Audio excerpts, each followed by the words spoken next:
retired postman. Tommy was a postman for about 53 years in Arden, the locality of Arden. I done temporary work at 16 years. And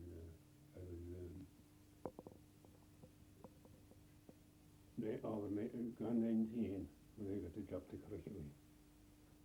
And we'll say that was servicing, we'll say, when you were doing temporary work, was that servicing this area, or where were you going? I went to the range fight on temporary work. Post.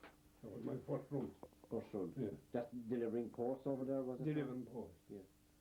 From here to Rains? Yeah, here from Arden to Rains. Around Cornwall and Funkapa. I see. Yeah. And how did you travel? And a bicycle. Bicycle. At that time, to Rains, there was a bicycle. It was a bicycle route. I see. To Rains, but Carrickilly was a walking route. Walking? Yeah. It was about 13 miles half was a run. You had to walk from Arden to Carrickilly? Right. The first thing I had to do in the morning was to meet a train behind here at the station. Yeah. At 6:10. 6:10. Summer and winter. And I had to take the mails up to the post office. Up to and give a hand to Sutton. And who owned the post office at that time? Mrs. Miner. Yeah, I see. Yeah. And I settled with Mrs. Miner, and she died after 10 or 15 years. Yeah. And I served in under her daughter. And we'll say, was there a lot of posts coming by train? Oh yes, there's a lot of posts that parcels and a lot of people in Old Foreign that time. What sort of parcels would come through? Clothes? Clothes and things.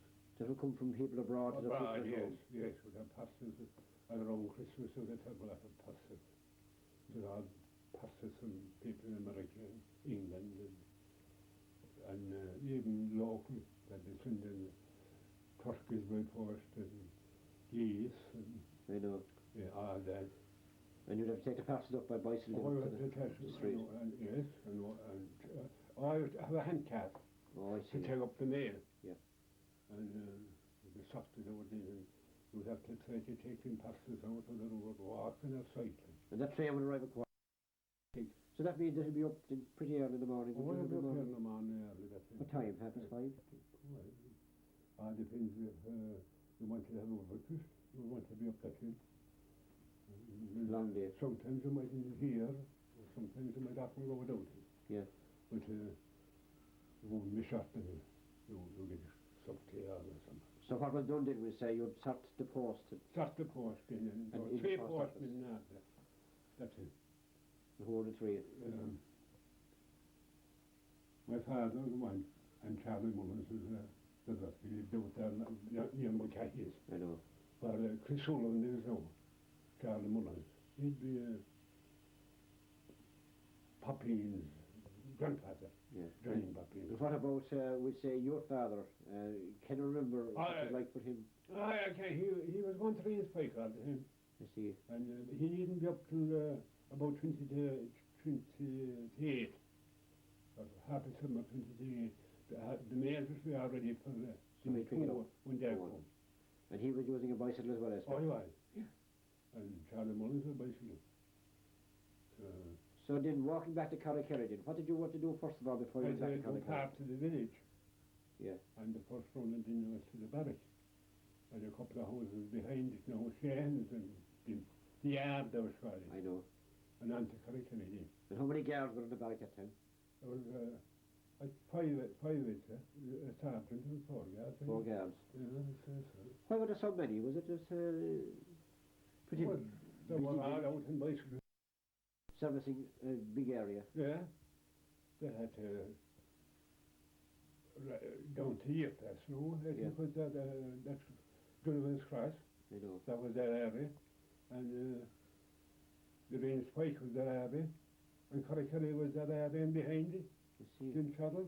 And there was 3 men hours in the barrack. So you just walked back to Carrickilly then? And to Carrickilly then to back. And did you deliver post in the barrack? I delivered back along the road in. And carry back the postman's mail. And why didn't you cycle back as a fair test? We hadn't it. We weren't allowed cycle. Why weren't you allowed cycle? Made out as well we'd have too much time on the road or something, I don't know. such a hilly road. I don't know what that was, it was hilly. That's right. And of course, I would have lashed them and I would have walked it. I suppose before that, there was no notice. There were lots of postmen walking. But what sort of characters would have come across on the road waiting who were walking back? Was the road busy? Oh, it was. There were a lot of them going to Newcastle and Lesson Cab, more and walking. And would they stop and have time to talk to you? Oh, they would. They'd always ask you something. Say good morning. I know. You have a bad day on the road. And would you get tea on the road? Oh, you would. Oh, you would. There was very decent people in Carrickferry. There was plenty of tea then, anyway. They might have chopped some other things there that time. They always had a bit of welcome. Oh, yes. And what time would you reach Carrickferry then? I think it was 9:30 or 9:20. About 9:30, I think. In the morning? Yeah. You would sign in there, the time you arrived and the time you left. And where was the post office in Carrickferry then? It was there alongside Dave Connors at the shop, you know. Yeah. And there was a woman there, her name was Mrs. Barrett. So she was in control there? She was. And she was, well, Dave took her over after her then. And walking back now in the wet mornings and the frosty mornings and the snow. What a grand old frosty morning, dry. Yeah. But snow, you go up to, I was up to up to that. Up your hips and snow? Yes, up near as my feet. Yeah. And you had to do the journey regardless of weather? Well, we thought we had to do it anyway, but I don't think we should have done it. Go through snow and everything. Yeah. And you know, that time you had to deliver the letters. That was it? Yeah. Whatever, they didn't mind for the snow on it. Yeah. And we'll say you came down there from Carrickferry. What time would you reach Aberdeen again? 12:30. 12:30, yeah. I know. I had to come on down the high road, you know. I know, yeah. And up there into Carrickferry. I know. And down to Hishton, you know. That's right. And Eddie Killing is and down along that road, down by Battalions. And you had to go up to Shane's. Was that walking? It was all walking. All walking? Yeah, you had to go up to Shane's. So how many miles would you cover in a day then? 13.5 miles was my run. 13.5 mil, that's it. I know, yeah. When you go up to the top of the hill then, and you come on down into, you know where Franz Frank lives? Yeah. From the top of the hill, you come down there across.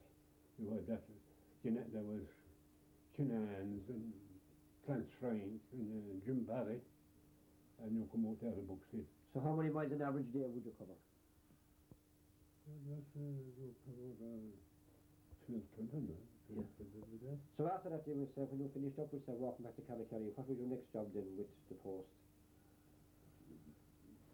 I had to deliver to Dunganville and down to Kildonan. And how long did you actually spend doing that? How many years were you? I was about 17 years going to Carrick. Back to Carrickferry? I was. In 1951, in 1934, I went back that first. In 1951, my father died, and I went there. I got Prince Piker. So you got a bicycle then? I got a bicycle then. And was it classified as a promotion? Well, I had a bicycle anyway. Yes. But it didn't make any difference in my pay. It did not? No. But it got further then after. And they found out I wasn't making time. And they came out and sorted it. So I gained by that. I got, I think, 40 minutes extra. Yeah. So things weren't too bad then. I next thing I got, after 20 years, I suppose, I got a hundred. But you I thought I was all now Babylon. I see, yeah. So I got what sort of pay would you have been getting now when you were? a guinea a week was my first pay. Guinea a week. And so that's where it went from a guinea to about £3. I know. Yeah. Now, on your travels as well, did you have a certain house every day that you would get you a cup of tea or different houses? I had no certain house, but for the finish, I got 10 minutes to have a rest. I would take it anyway.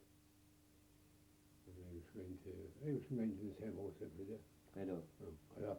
I used to get to take a rest in Venus Pike, and the postmistress there was very good to me, and she's still there, Maureen Noonan. And her mother, I slept under her mother, and they were always very good to me in the line, and to my father as well. They never see us after tea. I know, yeah. No. So it was always there. And, They were very good to me too. what about, do you ever come across a rare story or a rare incident that happened to you on your travels? Something that stands out in your mind? Anything extraordinary happened to you on your travels? I see a few things, but I don't like to. I know, yeah. The people are lazy, isn't it? I know, yeah. Yes. They'll pass it away, jump to it. Now, what time would you finish in the evenings? Well, for the fish, it was 4:45. I got extra work in when I was, after Danny Roach's retirement. I got some extra work. And I had a good pay again. But my time came to, and I was kind of anxious to retire for the finish, but the pension was very enticing. Yes. Yes, it did. Retire. Yes. Take advantage. Yeah. And what about Christmas time? That's probably. Oh, that was very good to me, Christmas. The people, Well, the, Green Spike, and very, very good. And in college too, we given their due, although there wasn't any terrible flushing money there, and they gone back there. I was the first man that kept back the door to College. were you? I was. And 6 shillings a week for a single man. And I think 8 or 9 shillings for a married man. What year would that have been? Whenever it came out, the one that was. It was about, what did you there, Brad, I think. That's right. It was around 34. Yeah. Right, yeah. And did you have to work on Christmas Day as well then for the post? I worked Christmas Day too. And it was a great, I don't think it ever should be. But you hadn't a whole lot of mail that day. And everyone was at home that day, and they were all inviting you in. Yeah. You see? I see. And I don't think it should ever have been there. Yeah. But Larry Griffin finished that, the missing postman. I know. You heard it? I didn't know. He was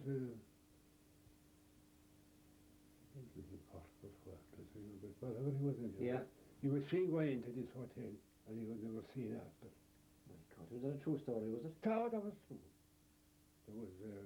There was guards with him too, and some of them were suspended, but they never got to the root of it. They searched quarries and everywhere for him, the missing postman, and he was never got. What year was that? I don't know what year was that. No, I couldn't tell you. Is it a long time ago? Oh, it is a long time ago. Before the war. It is before the war. There was no more post-Christmas Day anyway after it. After that? Yeah. It was the last of it. Yeah. And what about the war year then? Was Oh, the man here, did it change for the postman? I'd like to say. There was no, I had no train worked in the morning. There was no train coming. No trains coming? No. Why that? They had no thought for fuel or they had nothing to drive the train. And you just come by goods. And, goods train was up some more did you? And I had to collect it there today as post and to be delivered tomorrow. Oh, I see, yeah. And you'll be there all day waiting for it, and they never paid us for anything for waiting for it. No.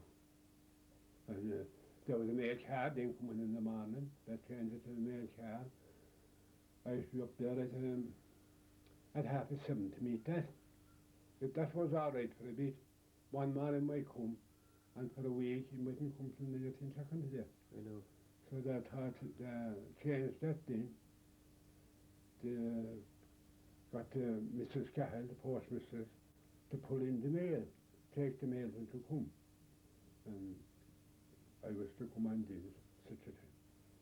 They were avoiding overtime all the time. All the time. Yeah. No extra money. Oh no, not extra. At Christmas we got something out of it. There was a lot of. We were very glad that him to driving. There's one of those small trucks I know. for Drantorf. They're like a motorcycle. Yeah. Just pickup truck is it? I know. Who had drive. I should have drive there.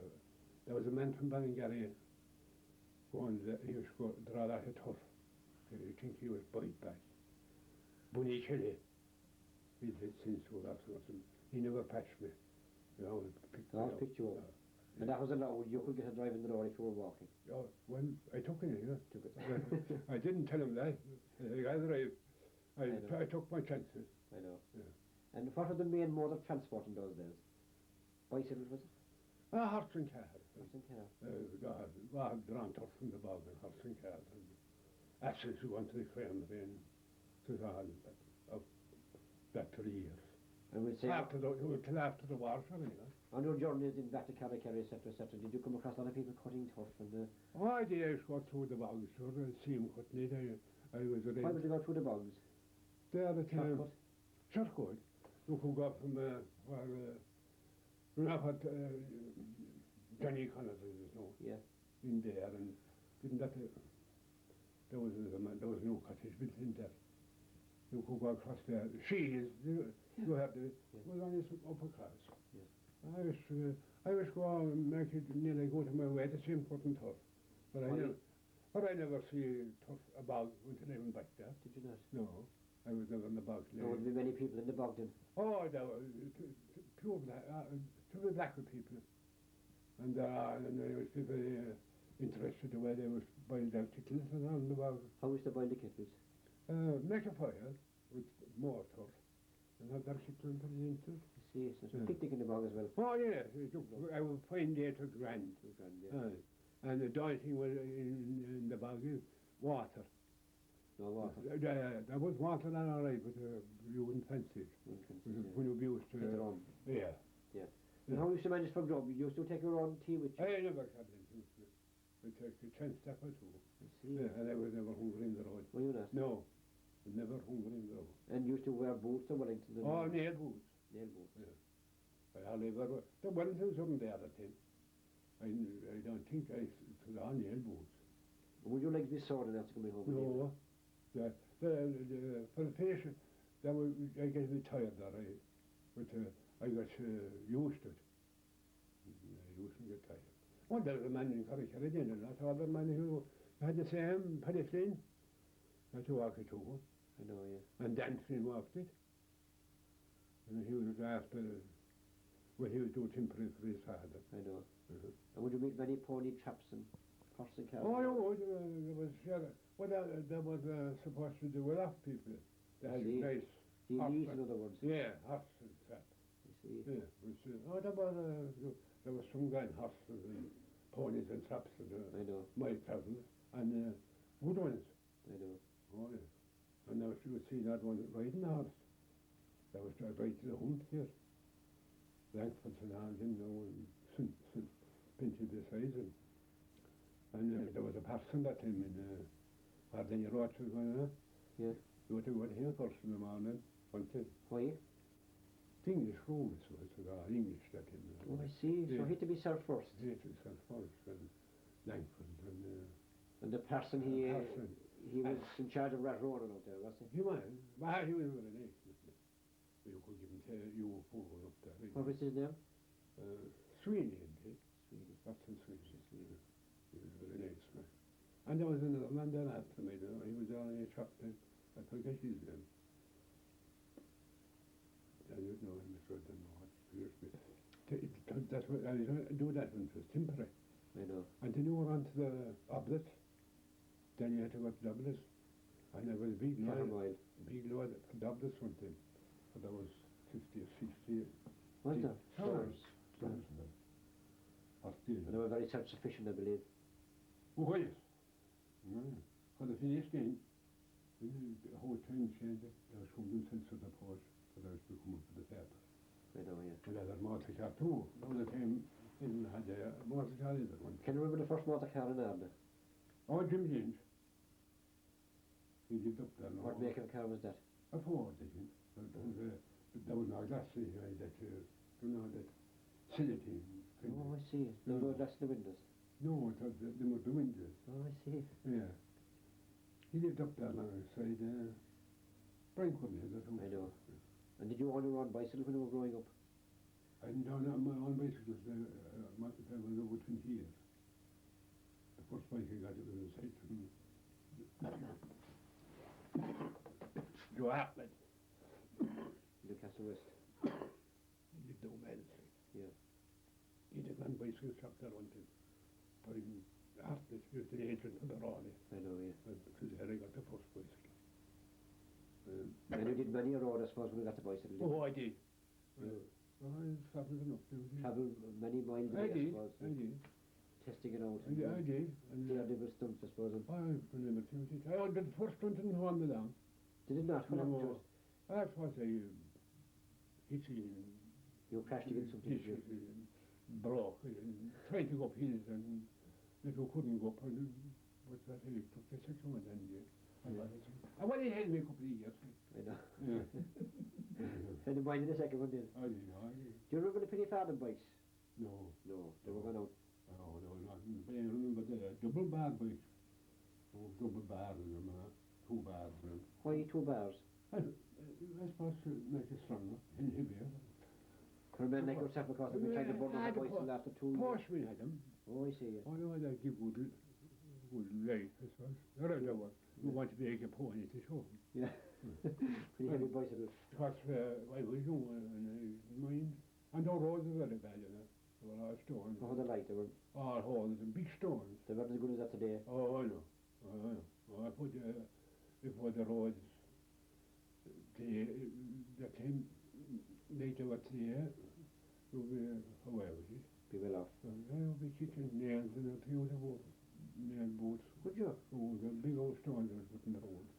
So that made your job come back to Kerry a lot Well, harder. it didn't make it any difference, you know, walking. You know, we were taking the shortcuts, they were soft, you know. Yeah. And Now, when you were travelling on your bicycle by night, what sort of lighting did you have on your bicycle?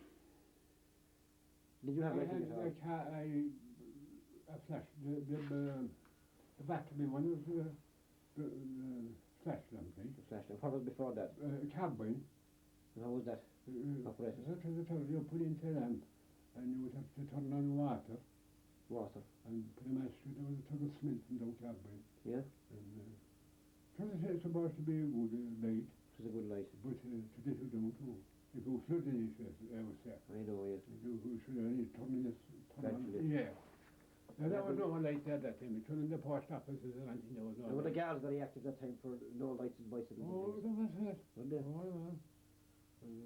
If they knew we would have make a good chance. Were you supposed to light your bicycle? Yeah, it depends on which one we met. Oh, you were supposed to have a light in your bicycle. Yeah. Yeah. Oh, no. And you couldn't cross past hard. Then you put the lamp. I see. For those two of them, some of them. They were very active for the Oh, they were. 5 guard. Yeah. That was their principal that time. And there was because in the road and things. They'd be watching that too. I know. Yeah. But, Did you ever hit anything by night? no, thank God. No. I never rubbed anything. That was one thing anyway. I was thankful for. Did you ever come across any rare incidents at night time? Any ghostly apparitions or I was anything unusual in the I area? think it was see ghosts, all right, but who investigated For some, for something else? A ghost. or somebody A else? ghost. Or something. Oh, I see. But a lot of people used to imagine. Did you ever get any Oh. fighting experience? Right? Yeah. No one I wrote every hour tonight.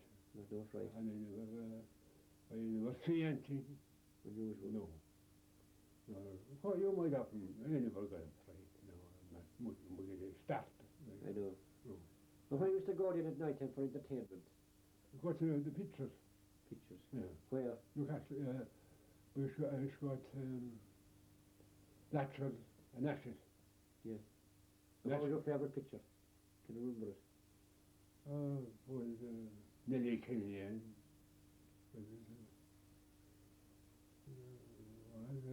Narlan Hardy. They were popular. But very, we thought that was not nice. That was silent movies, of course. There was no sound, was there? That miles. In my time, no miles. Was that? Oh, I don't think I see much. Oh, I did. I I see him signing for the store above what the barrack was. I know. There was I think there was a crowd there that was come every year showing pictures. And after the Drumcollar disaster, I didn't places that wouldn't be no happen. But you don't remember it. There was a big fire there. There was 48 people perished. I know. When above there now was a big house. That's where the barrack was one time. They would show a picture. Gazette, I think was his name. And all selling pictures. And but I went there with my cameras, my father's time. I know. And you used to go to houses in as well at night time for entertainment. Oh yeah, we were visited. And there'd be 20 maybe inside the house. And he sang and he danced and he played. So everything, and ate and drank tea. What was the main music? What was the principal? There wasn't been much music in the East. It was all maybe telling lies and things to one another. So they have to come. But you get your tea there before you live. I know. Well looked after and all. No. They were telling about all the ghost stories and everything. Just frightening you. Oh yes. You're going home being there. I think that was the reason for all the ghost stories that time. The way they keep people in. I see. They wouldn't let you wouldn't let they're going to be after them. Would you? There was be even above an our house in the class. Can you remember any one of those stories now that would frighten you? They'd be telling you they see bears with meal in the road and women and going on. And they would say they hid these coaches come down to Arda. Yeah. What kind of a coach that is, you know. I know, They yeah. hid this coach. There was a man up there, you know what I can remember. I remember one little Donny, I can remember. My father couldn't frighten him. He never. He was a tough man. Yeah, he never believed in anything. But this was telling him anyhow. There was a few more about too. That he met this barefoot man in the road. Yeah. He had a big long-eyed coat in his missus. Yeah. And well, Mikey, he was a foot higher than you. Yeah. And I looked up at it. And he says, I got this pale as dick. Yeah. And my father said to him, how do you know I got pale as dick? How do you know that? I can remember that. He had a very wanted it. But they used, and when they go on to fairs that time, when I was young, if there were certain people with them, there'd be one in front, and he'd be standing in some door where some old gate. Yeah. And of course, the innocent man might salute him. No answer, of course. And they convinced him to be able to go. We shouldn't be. Shouldn't talk to him. Some of the people that way. He come home and tell that how they make a man is such a gaffer, such a gaffer. I know, yeah. Yeah. But it was all. They were on. There was no. They were all telling ghost stories. You know. There were a lot of changes that have taken place in the last number of years in the post, especially. Oh, damn. What changes have you seen that shouldn't have taken place? I just have to say that, no, but I make out that motorising was a great job, and yeah. Yeah, but did that not cause problems with people meeting up with other people, having time to talk? Oh, yes, but it was a nice cushy job there. When we're going like that. That's true. Yes. But, You win from the weather. yes. So they have to turn it down. I know. Between, you can imagine what push bikes in the road of a I know. bad showery day, hailstones hopping off you on. It's a day to be missing all them. It is, of course. And then another thing is the weight. You want to carry exactly what parts as well now. One from all in. And you need me trying to keep letters dry. That's right. So that was a terrible problem. Was it? All the time I was keeping passes and letters dry. And how used to manage it? And covering them with eyecloth as good as you could and all that. But once you were opening the bank, yeah, that drops going to the body, yeah. That's true. And you weren't so, that's why we were never worried about ourselves. But we didn't want to mail to get with it. But what about any important letter stand out in your mind now, would say, delivered to somebody.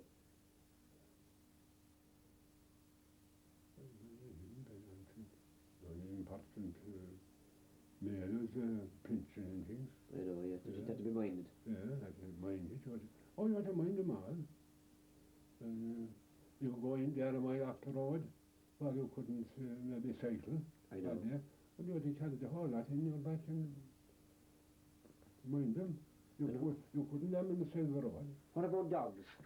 I met several dogs. Dogs have this straight form like against postmen. Why? I don't know. Did you ever come across any wicked dogs? I did, but I was never into the dogs. The only dogs I was into was an Alsatian. The bigger dog, yeah. Yeah, that's it. I wasn't anything. I made playhounds and everything, but if we stick to it, you couldn't do anything. That's right. But I think the Alsatian I've been interfere with him. I know. He'd make a gentleman though. That's right. And what age do you know, tell me? 75. 75. Yeah. Okay, Tom, that's great. Thanks very much for talking to us. No, that's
That's the best of 10-year-old. And Penny lifted up, but Joseph sounded very small for his age. No, thanks very much for all that big clap there, I enjoyed it. Now, we're in a real Cayley atmosphere here tonight in Arda. And, of course, there was always songs at Cayley houses on go. Sad songs and glad songs and happy songs. But we have a song now here from a man all the way from Lahan, from Broadford. There are about 4 different versions of that in Irish. Ach, tá árán álanige agus túrigi fáil sem mór in this rib Cyril Curtin a chanig na Canaries doing. Cyril, sorry.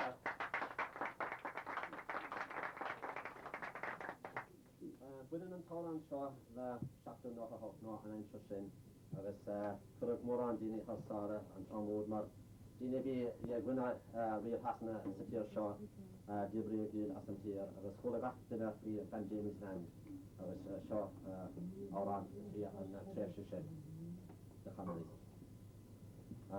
Fámin bhallaha Quim se jagarot agus ran pein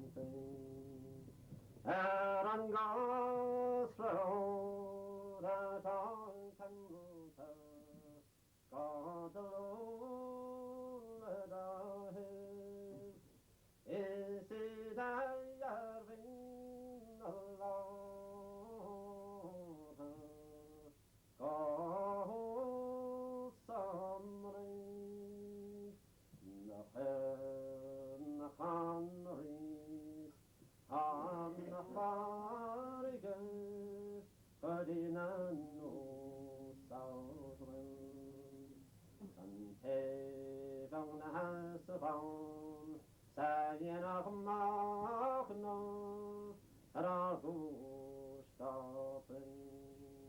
Mother has she on a shorter madden auditorition the Currihan telephone the dot summary Moraine and Tannenbaum not a shed damanta must fear the In Kemal Westminster. Did it really? Yeah. Doesn't porch here in Killarney? No. I was sure of that, no. I was all the hair on it now when you got the skin. Yeah, the shorter skin. And how did you take off the hair off? Better just live. The ball. And they have to be very young too. That's right, I did, yeah. I used the ball, the ball, the shorter skin. There was a man behind in Kerry and he said, "I've been buried for about 3 weeks." He said, "I'm telling you the hair was skeet off it." By 20 weeks from there, you're not left. Good man, so you're on the market for anyone wants to borrow on? All right, so good man. Penny, of course, is the king of poetry here in Arda, and he's given loyal service over the years. Good man, Penny.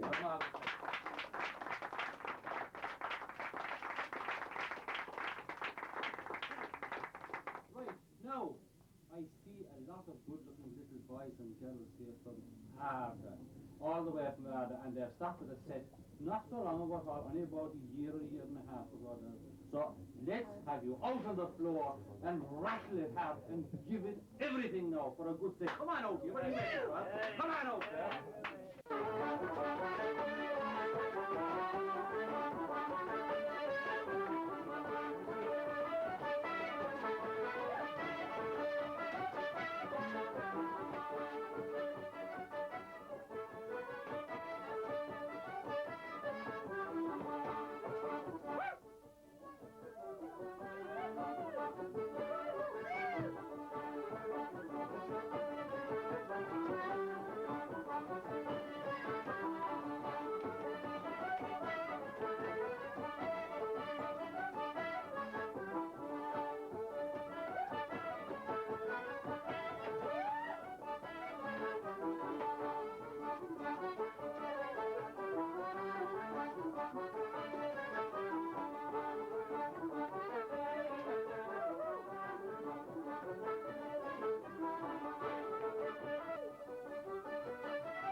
lads. Off you go again. Give us some big.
Pastor over Ash, good year, Dacha, and here we are still at the Cayley House, and we're very glad to have you back.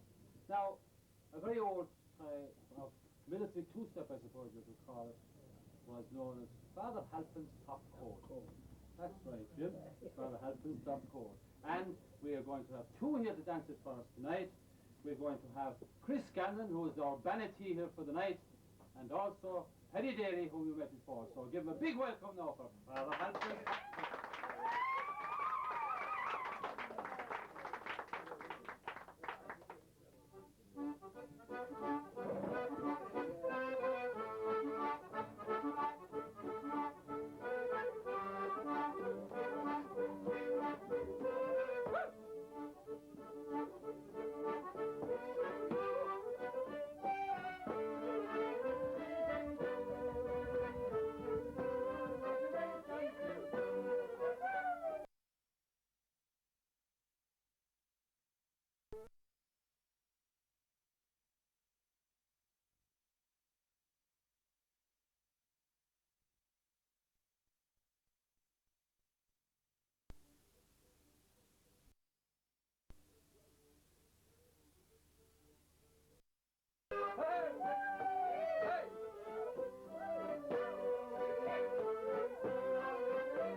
I wouldn't doubt you. That's great going. Now, you know, I was thinking there while they were dancing that long ago I remember hearing a story about somebody who was coming home from a dance, and this fella, he shifted this little lady anyway, and she wasn't so little, that was the trouble. She was very, very tall and he was very small.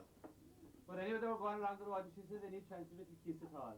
So he couldn't get up, so they were just beside a stand for the children, and there was a little children there, and she put him up on top of the children. And she got a big small hand of a kiss. But anyway, she went on and they walked about another mile, and she said to him, what about another little kiss, she said. Well, Jesus, if you think got to go back a mile now for that children.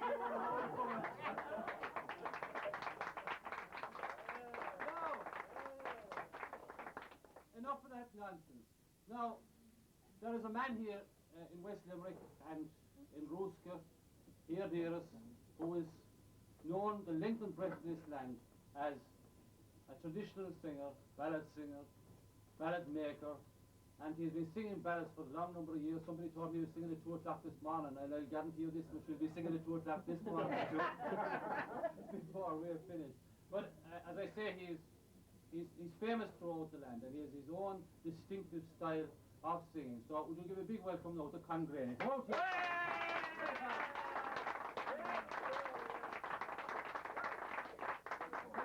Tell me, Con, what age are you now, if you don't mind me asking? I'm only 77 going there. Very good, fair play. And how long are you singing? I since I was 11 years.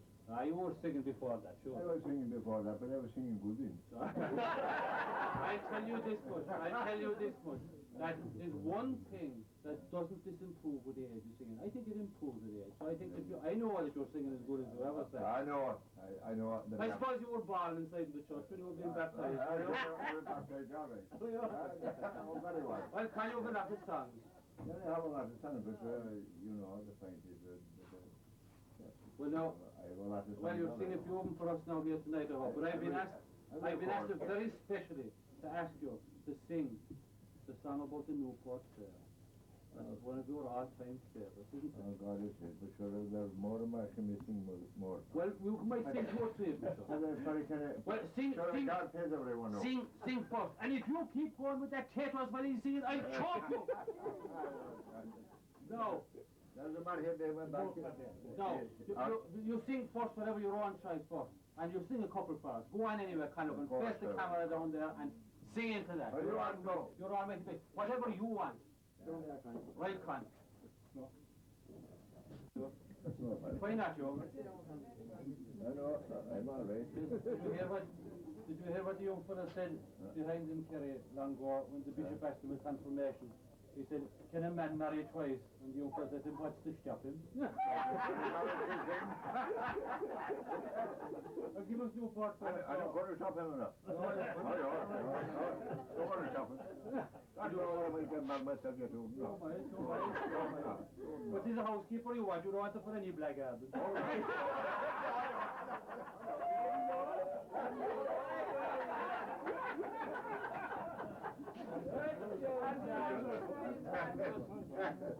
You must go for it. Like out of one door. Listen to me. That's one thing sure I tell you know. I'd meet you for one trip. Not for a long time. And you know, I hear the finest sound that ever was. Well, second to you now, Con. Second to you. That's a bit force, but I leave it at that. No. Go on, give us your thoughts there. Oh, so then the chinny told of October, more simple and sober, I went into Newport to sell no cow. The fair renowned that was held in the town, the bullock fair there, which everyone knows. The morning in church, I felt unreal, myself and my comrade went into John Ryan's, but I kept in it chopped, it's a beautiful drop, like the dew on the mountain, the sparkles and shine. Lovely! We had such a 2 pints of stout, so we didn't have to doubt. We started too early to drink any more. But did we get tight and blind drunk before night, which has happened to many in Newport before. About 6:30, and we started to come with. There was little confusion all over the town. The cows that were bawling and pigs that were squalling and horses and wagons that drove up and down. There were carloads of girls with fringes and curls and bags that were here at the Saturdays.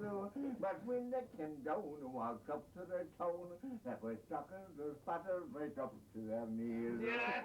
About half the corn when our business is done, for he wandered to dinner, they tandem began. When the sale was all over, we got under cover, so the houses are crowded with women and men. There were there from Rubel and Artillery, Tickle, Connell, Mortill, and likewise Capamore, from Banronini, from fighters, from Phoenix, from meanies, right-handed and gown, from a ladies and Collins, that blanket and gown, to the horse in Newport was nothing but rows. The singing of glasses and talking of glasses, the scheming of whiskey you ne'er saw before, that drank it like blazes, the soul of was hazes, to the scheming of pure watches and grasping of platters, the kicks on the butters that flammed in my head, but I praised her on hard and painted in stardom in the face of the Rogers that mason the sailor. I was to come home with the same for me come, cause I want the road cold and rumble away. A fair it makes like I came home without back, but I long to remember the bullet for it.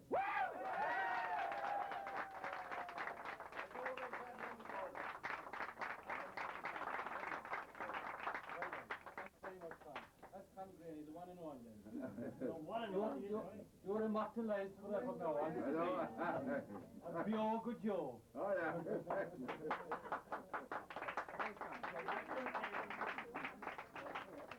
No! Tom don't know who there will take your place. Tom is playing hard for us. Sorry, what? Anthony.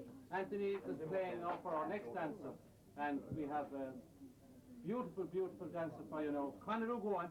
I'm going to go. Well, we'll see you outside after, okay. We'll sit down there for 1 minute now, because there's a girl going to do a lovely dance here, and it will be a pity to walk out. That's what they won't walk out. Don't walk out. I'm mad about the girls on my leg. So, we have a beautiful dancer here who has danced on television, World Championships, Munster Championships. She has more honours. She's laden with honours and medals. And she's from Newcastle West, and she's going to do, I think, a heavy jig. Is that right? A heavy jig for us. So we'll give a big welcome, please, to Caroline Daly.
Town in County Limerick where the river Narra flows. My heart takes flight each day and night at work or in repose. Cross sundering seas, fond memories of the place that I love best. To roam again each hill and glen round my own Newcastle West. From Barna Gap spread like a map I see Limerick, Cork and Clare. The Ashford Hills and Phelan's Mills, the Galtee Mountains fair. I hear the sound of beagle hound giving tongue with zeal and zest. and in reverie I can clearly see my own Newcastle Wells. And often in the evening when the summer sun went down, with a rod and reel I fished the deal a mile outside the town. Through salty hills and boyhood years, my heart ached in my breast, as I laid my head on a foreign bed, far from Newcastle Wells. Once more the clash of holy ash re-echoes in my ears, as I recall my comrades all, when I now roll back the years. On the playing fields we ne'er would yield, and we always gave up our bells, to bring honour bright to the black and white of my own Newcastle Wells. To the old name by Nash's Lane, where my love she gave a sigh. In the grove of oak our voice it broke, as we kissed our last goodbye. A storm of rain over I'll see, you are going just like the rest, and you never will return again to your own Newcastle Wells. So I'll say slan to fair knock on, goodbye likewise I'll greet, to Borby and sweet South Quay, Church Town and Maiden Street. But God is good, and I'm sure he would grant this exile's last request, to let me die neath the Limerick sky in my own Newcastle Wells.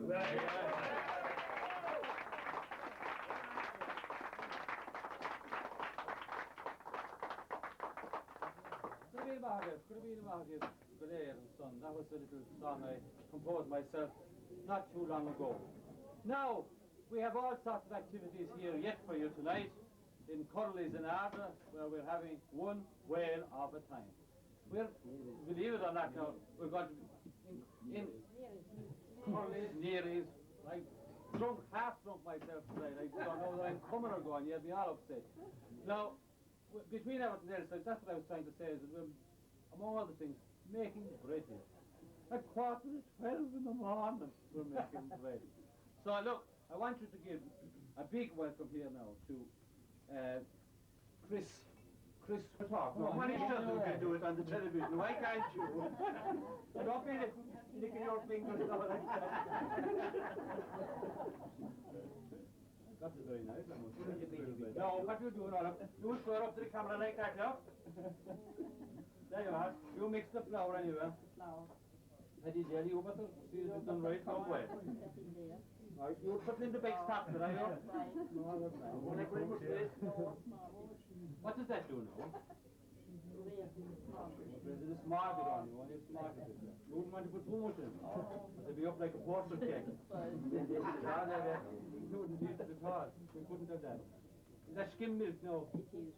Skim? Yes. It's supposed to be skim. High low or low high? No fat. No fat. Yeah. Right. Okay, so get into a nice mixture there now. You can see it there on the camera. Right? All right. Okay, now. More. Oh, my mirror fella mixing cement. And this is the fella that's tinned now. She's a plasterer. I said it's kind of half plastered now. I put it on the fire for the heat again. Now, it's getting nice now, right? Now, look, you see? All right, okay. Go on, keep going now, Chris. Good girl. Like, I don't want to give it to the about me. Now, what do you do now? Okay, God.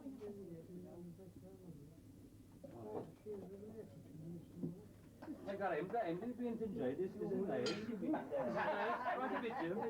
All right. Lovely. Is there hardly seen it, no? Hardly seen it now. Is there hardly seen it? Actually, this big. No. No, not. We got no wonder that I'll make it done water. It is simple, though. Necky, old best. That's very nice, Chris. We'll turn it upside down, right? Why not? We see you turn it upside down. Right, very good. That's it, Chris. Now, It didn't all over in August. No, that's it, no. And then what you've done? we have to put it in here because we don't Oh, yeah, you have to put it in there. put that up there, tell you. What is that called? That's what. That's marvelous trouble here. It's like a man taxing a junkie in a car. All All right, that's a fine one, yeah. That's a bastable pot. No more bad language in this program now. All right, good job now. Repeat. It's disappeared now and it's come back like that long soon. And it's beautiful, I can testify to it. Right. And it was very good for the inside. And to make it very regular, wouldn't it? Thanks very much. A big clap for Krista.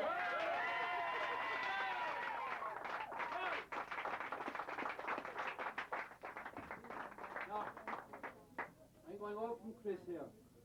Oh, to two old friends of mine here.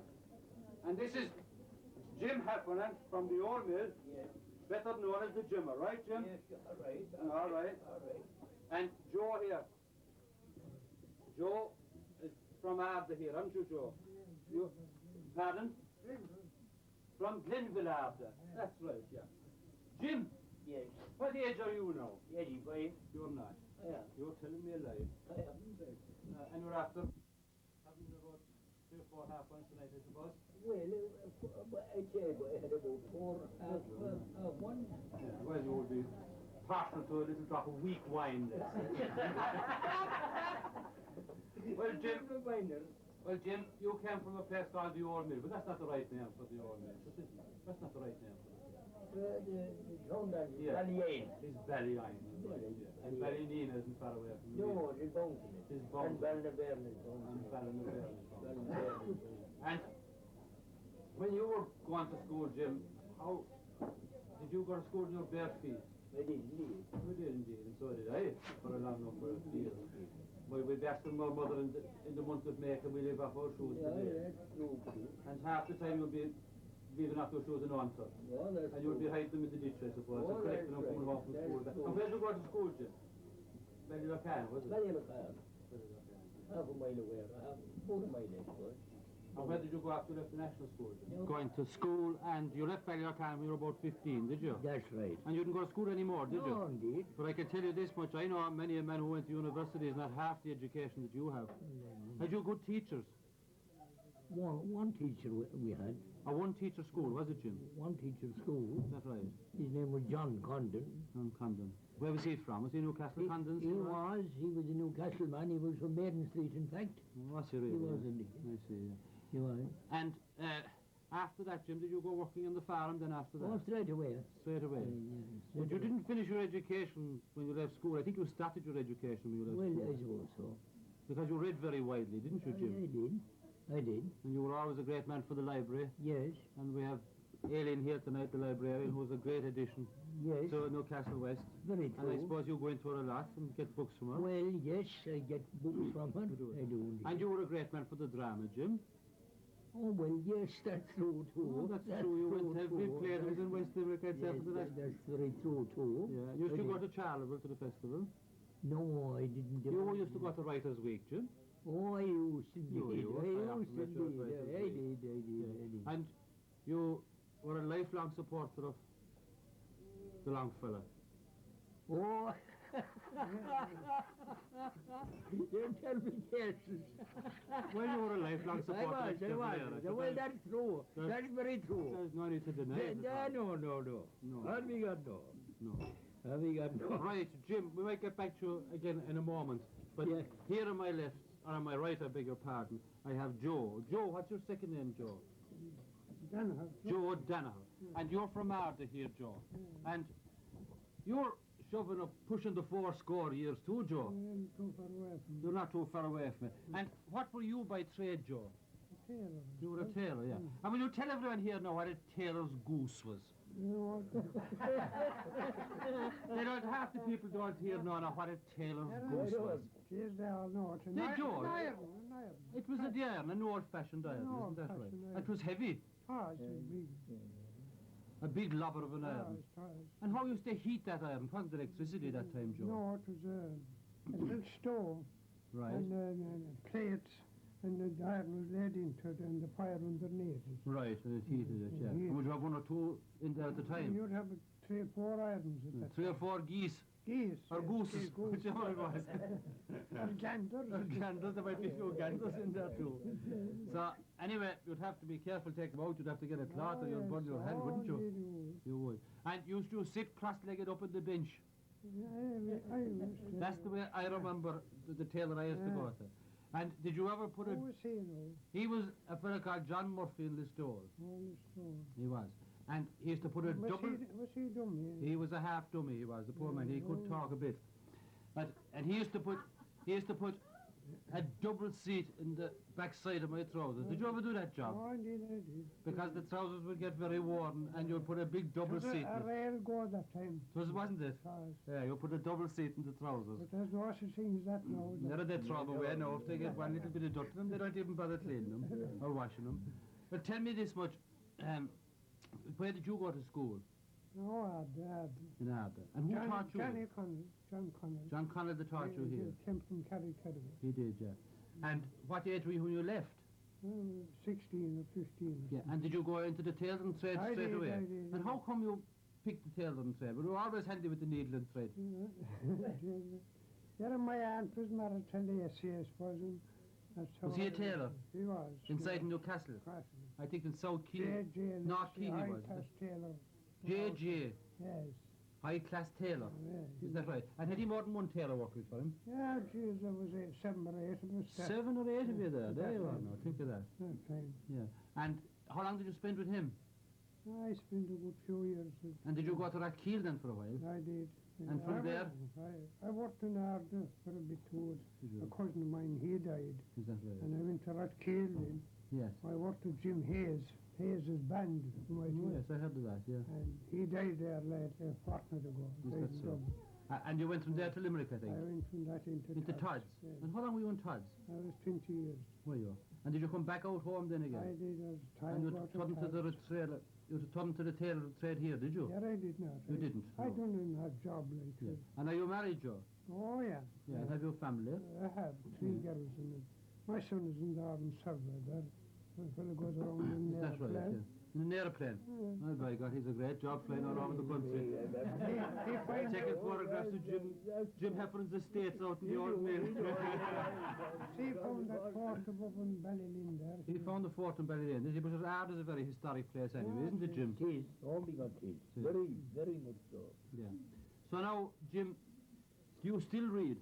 Oh, I do. Do you? I do. Yeah. Do you read books all the time? Yes, I suppose I'm a compulsive something. Yeah. Well, so you're never lonesome once you have a book, Jim? Oh, no, no. No. Oh, Christ, no. You like history, I'd say? Oh, yes. Yeah. Yes, you answered yes. history. Yes. Have you any relations in America, Joe? Oh, I have. Have you? A sister in America. Have you? Yeah. How many was in your own family growing I up? had a brother in America. He died, of course. Mm-hmm. And he had 2 sons and a daughter there. Yeah. And my sister is still there. She's 82. Did you ever go to America? No. She's 82. Did you ever travel abroad at all? I didn't. Oh, I was in England. Were you? I worked with 2 Jew boys in With 2 Jews in England? You never thought you were in England. You worked with 2 Jew boys. What were their names? Goldman and Goldberg. Spyern and Rosen. Spyern and Rosen. Rosen, yeah. Is that right? Yeah. Yeah. And were they tough men to work for? Yeah, they were all right, wonderful. I was where I had that time. and if it was raining, one fella'd take my hat out and he was going out. He wouldn't wear his own at all. That's right. That was a Jew man, all right, I'd say. Well, it reminds me of the story, you know, of this obvious Jew man you see who was walking down the street in London. And this fella came up to him and he hit him a belt of a fist into the nose, you see.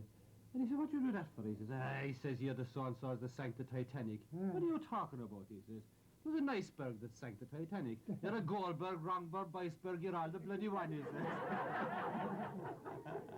I have a man here beside me as well here, is Paddy Ahern. What's your name? Paddy Ahern and Paddy Daly, two Paddies. It reminds me of the story of the two Irish navvies over in England, and they went into a pub for a drink after that hard day's work down in the trenches. Walked straight into the pub and said, 2 Paddies, I can see that, he says. What do you happen to drink? It takes a bit of while for that one to sink in. Very good, no. So now we've 2 Paddies here as well.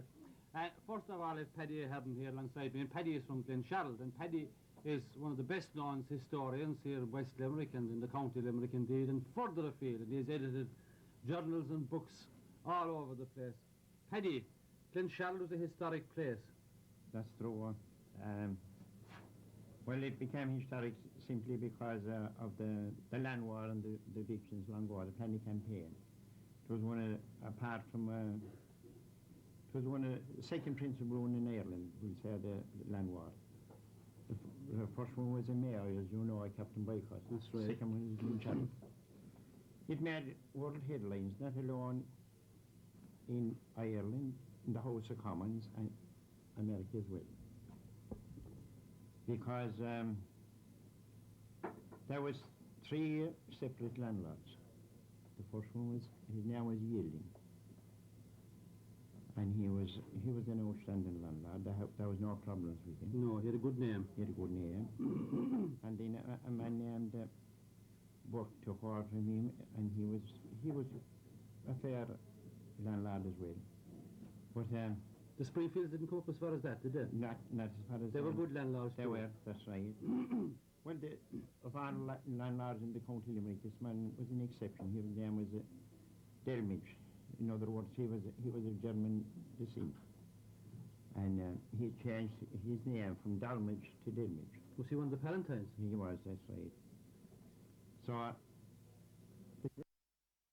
Give him a clap. Why not? Yes, of course. And now, the second Paddy I have there is Paddy Daly, and Paddy is one of the founder members and one of the stalwarts of Cultus Ceoltóirí here in Arda. Paddy, when was the branch formed here? And it was first formed in 1964. And Paddy Ahern here was the first chairman. That was shortly after Newcastle, that I founded in Newcastle about 62. Yes. It's in Newcastle, when it came to an end, we started one in Arda. That's right, yes. So, And you've been going strong since. we're going very well since. And have you music classes going now? We have for- music classes going as well.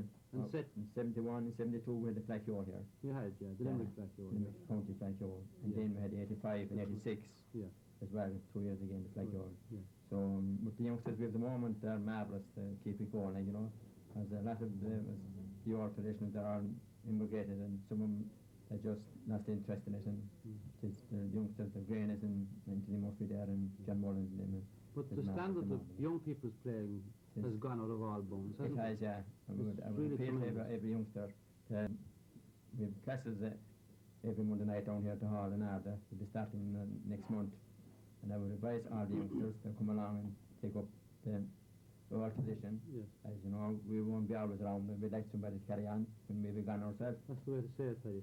And is there anybody teaches singing now here, traditional singing? No, there's no singing going on at the moment. Well, I would appeal, and I think it should be done like, is that all songs of local songs especially should be collected up and taped. And they're on the process of doing that, all right. Good, Yeah, good. the Well, old songs, yeah. That's great. Yeah, I can't yeah. have any of them die because it's a pity. There are some great songs. There's, of course, there's the well-known songs like Rose to Hill, but are tuning up, and they're going to give us. What are you going to give us this time, lad? Reels of poetry, reels again. Right. Lively. Never stop. Lively stuff. Okay, fine. Away let's go. Off you go. Give us a picture. The cake of Wait. What's that cake of bread there, Paddy? Oh, look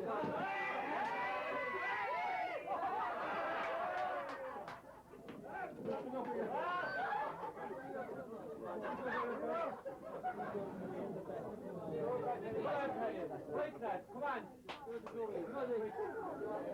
Go on.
Over here said to me, that guy's kicking the stars. And that's what he was. That was Robert McCormick there. Robert Kelly here from the kicking the stars there, dancing fantastically well. A big clap there. Right. On my right, left hand is Camden Hook. On my right, Little Rainey. And Benjo, John Nolan, and the violin. James Nolan, and the Boron. Anthony Murphy on the accordion, Joe Reedy on the boron, Marie Cal on the boron, and Trisha Grania on the timbrel.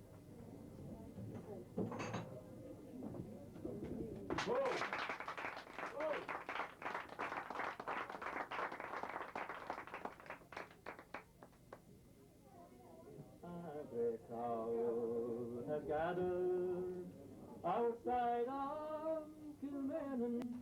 Their head uncovered, dead on the ground.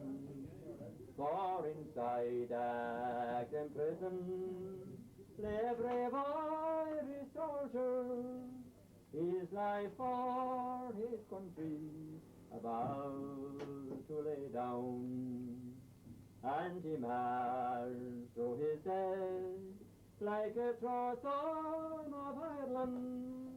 The fighting party he bravely defended.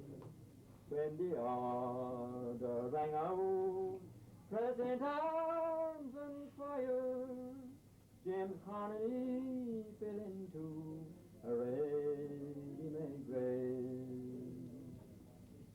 There was many a sad heart in Dublin that morning, when the mortar James Connolly, the Irish rebel, God calls on New England, your cruel-hearted monsters, your deeds they will shame all the devils in hell. There are no flower blooming, but the shamrock is growing on the grave of James Connolly, the Irish rebel. Therefore, court of Dublin, the English bombarded, their spirit of freedom they tried hard to quell. but a bold diary, stood shoulder to shoulder, as the blood from their bodies flowed down Saxon Street. Many years now have gone by since that Easter rebellion, when the guns of Britannia they loudly did yell. But above all the din came the cry of surrender. 'Twas the voice of James Connolly, the Irish rebel. 'Twas the voice of James Connolly. Newcastle race, Michael McDonald is going to say with the 40th race in his time afterwards. Thanks, Billy. I'd like to give a bit of a poem about a man who lived actually not in the parish of Arda but just outside it in Dungee. I know him fairly well, worked there for a good few years with him and during the summers. And after I followed up with a song about a farm worker called the Spalpeen Fawn. Actually I wrote it in Irish first of all, so I'll recite it quickly in English and then in Irish. So okay. It's called Cow Talk. There's a mention of a Dexter, by the way, and a lot of young people nowadays would know Frisians and all this, but the Dexter was the old kind of a brownish, blackish cow, small, low cow he comes into. So I'll take it on. Cow Talk is in everything. It's settled now, the earth on your grave, our times together.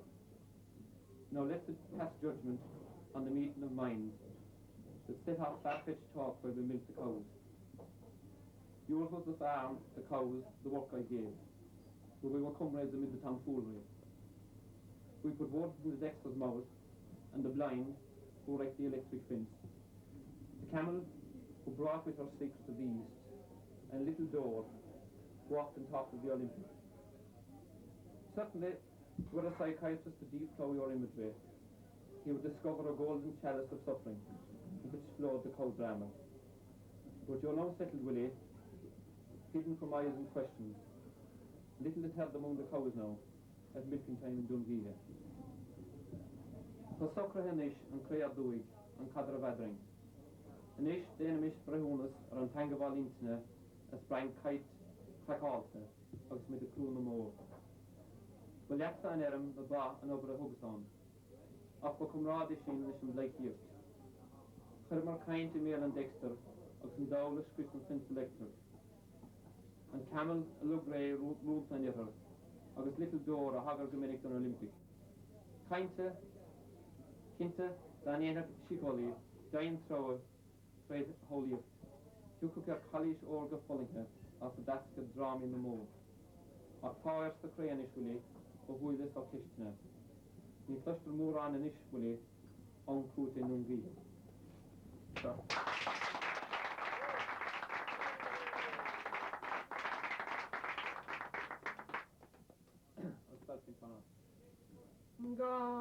Jo Rishni Ryan the Cashew deal now Reckamel line to Narvark and the fair him he Christ Fallen Queen shall let thieves ride bothering the Tira Agapil on Ephraim with a fire altar Paratanum can choose on course the Padisha her tool and Spalpeen son Some Spalpeen son who Pago Mishes Shackle where a mouth line to Shul the Droof the Mocker Magnus the Value Gallier Wire for Kran and life conventus Krishna Packer Robina her colours no brine costume a Latin of the speaker her gun can this McCoy cat's line can do ya my harvest on any lawn graver this can buckling a do ya so I've now wished in I'm sure Castan Garden I can show time and find what yellow in mask no do he find sure the Shemaku free the whole world so got him that we and Spalpeen Fawn.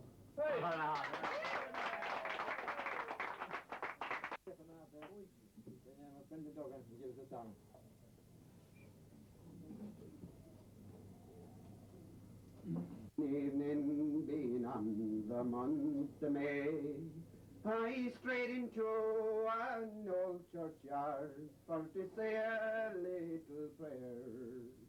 I overheard an old man say, as the tears from his eyes did flow, it's underneath lying cold asleep, young DJ DJ Allman lies.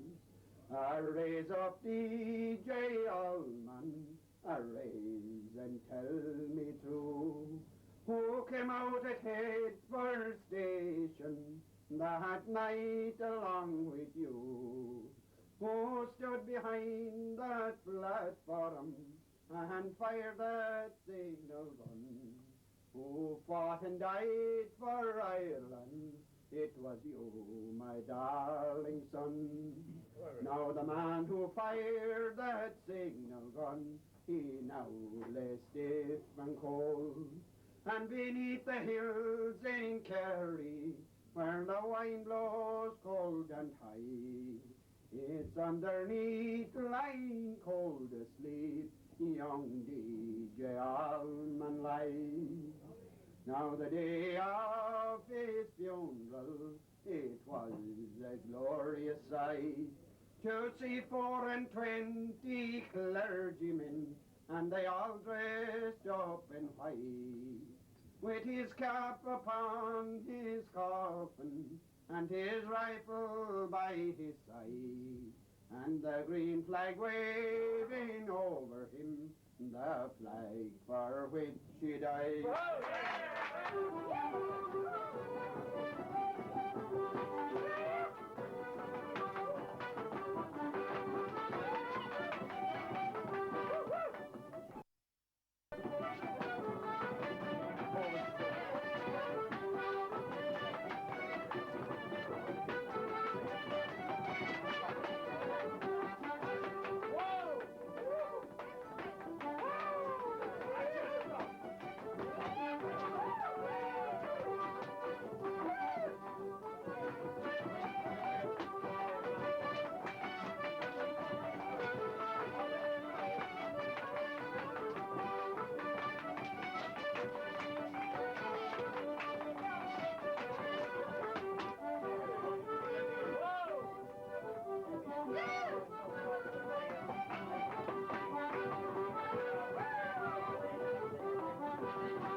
Night. We had a great night. We could stay here until morning, and all the mass more for everyone here who took part. Everyone was fantastic. So.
Many people overlook West Limerick as they make their way to resorts further south and west.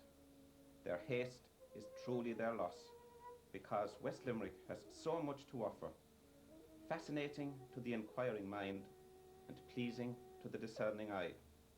We invite you to travel with us through time, from the age of our ancient ancestors to the start of this century, part of a great story, of which the remainder will also be told.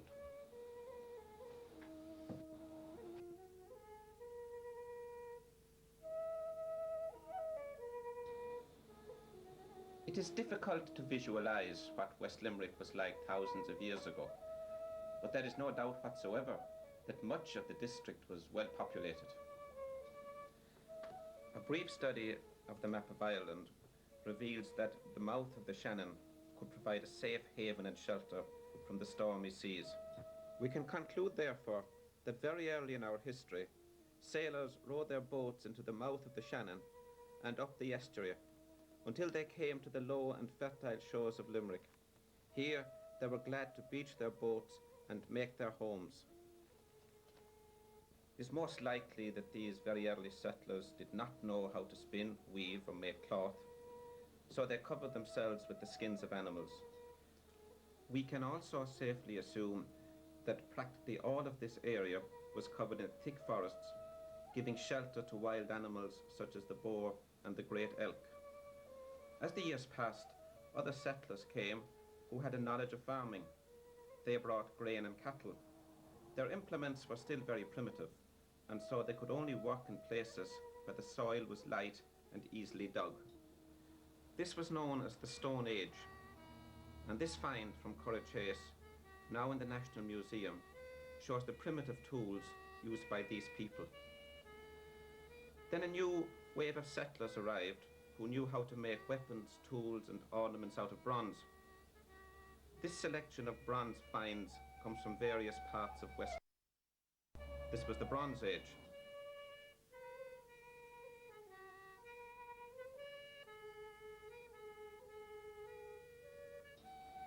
Finally, a new wave of invaders arrived who had learned how to smelt iron ore and manufacture iron implements.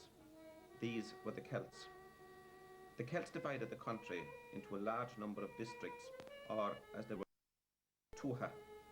The Tuatha was ruled by a king, or Rí. The western part of this Tuatha, corresponding to the present West Limerick, was dominated by a clan named Ichunil Gowra. From them, we get the name Canello. At one time, all of West Limerick was known as Canello.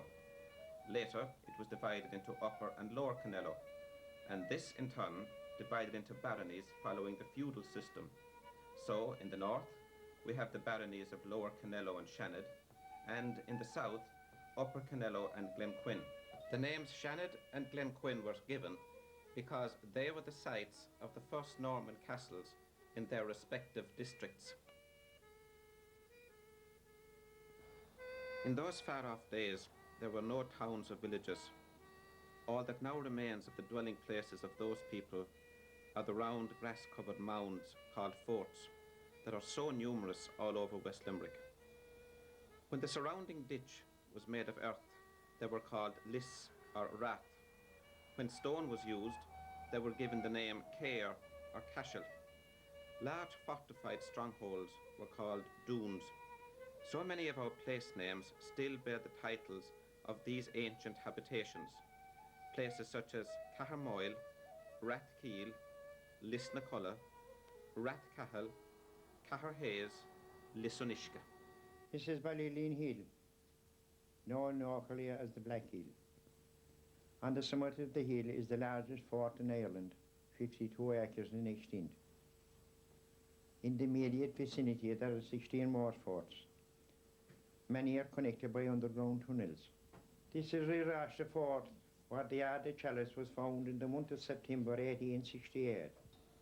To tell us more about the Ardagh Chalice, here is Dr. Pat Wallace of the National Museum. Well, it's a great pleasure for me, as a West Limerick man, a native of Askeaton and Kilcornan in County Limerick, to be involved with this project, and to be standing here as director of the National Museum alongside the Ardagh chalice, the primary object in the whole National Museum, in the whole national collections, the most distinctively famous object associated with Ireland. You will find a picture of this chalice and the details of its discovery and its significance in European early Christian terms in every encyclopedia, in every language in the world. And it's a great pleasure and a great honor to be associated with this venture, with Limerick especially, and with the pride and joy of the National Museum. The Ardagh chalice was discovered in 1868 in a ring fort, Ria Rafta, near the village of Ardagh in West Limerick. It was found by a boy characteristically digging for potatoes, and he was probably not rewarded very well for his great discovery. His great discovery, by the way, also included a hoard of other objects, including 3 brooches of the same time, that's about the year 750 AD, the same time as the chalice, along with another brooch, a bramble-headed brooch, made about the year 900. The suggestion there being that all the collection of early objects, the objects of the year 750, were lost about the year 900 and buried by somebody maybe in flight, possibly from the Vikings, because that was when the Vikings were at their worst or at their best in Limerick town and around County Limerick as well, because there's a Viking sword from Askeaton. It is possible that there were Christians in Ireland before the coming of St. Patrick. However, the great work of converting the Gael to Christianity is attributed to St. Patrick, Ospel na Gael, the Apostle of the Irish. Most of St. Patrick's missionary work was carried out in the northern part of the country. He paid only one visit to Munster, and during that visit he travelled through Limerick. He travelled west through Patrick's Well and along the estuary until he came to Knockpatrick. With the mind's eye, we can imagine the saint dressed in bishop's vestments, loudly proclaiming the word of God for the vast multitude assembled on the slopes of Knockpatrick.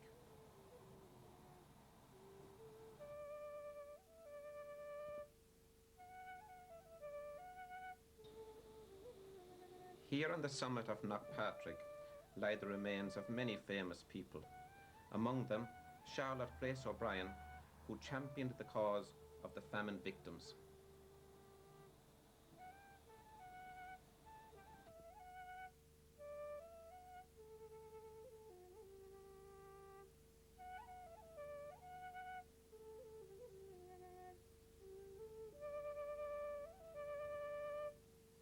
Five rough stones on top of the hill are known as St. Patrick's Chair. Local people believe that the marks on the stones are those of the saint's knees and elbows, where he knelt and prayed for the conversion of the Irish.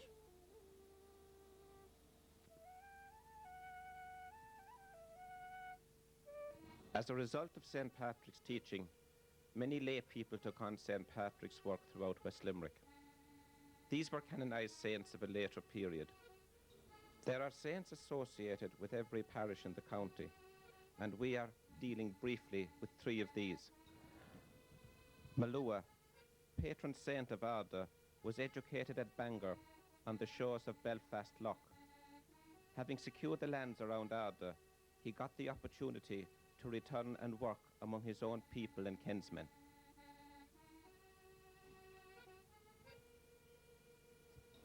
St. Ita, reputedly of royal lineage, was born in Waterford, refused to be married, and secured her father's permission to live a virginal life.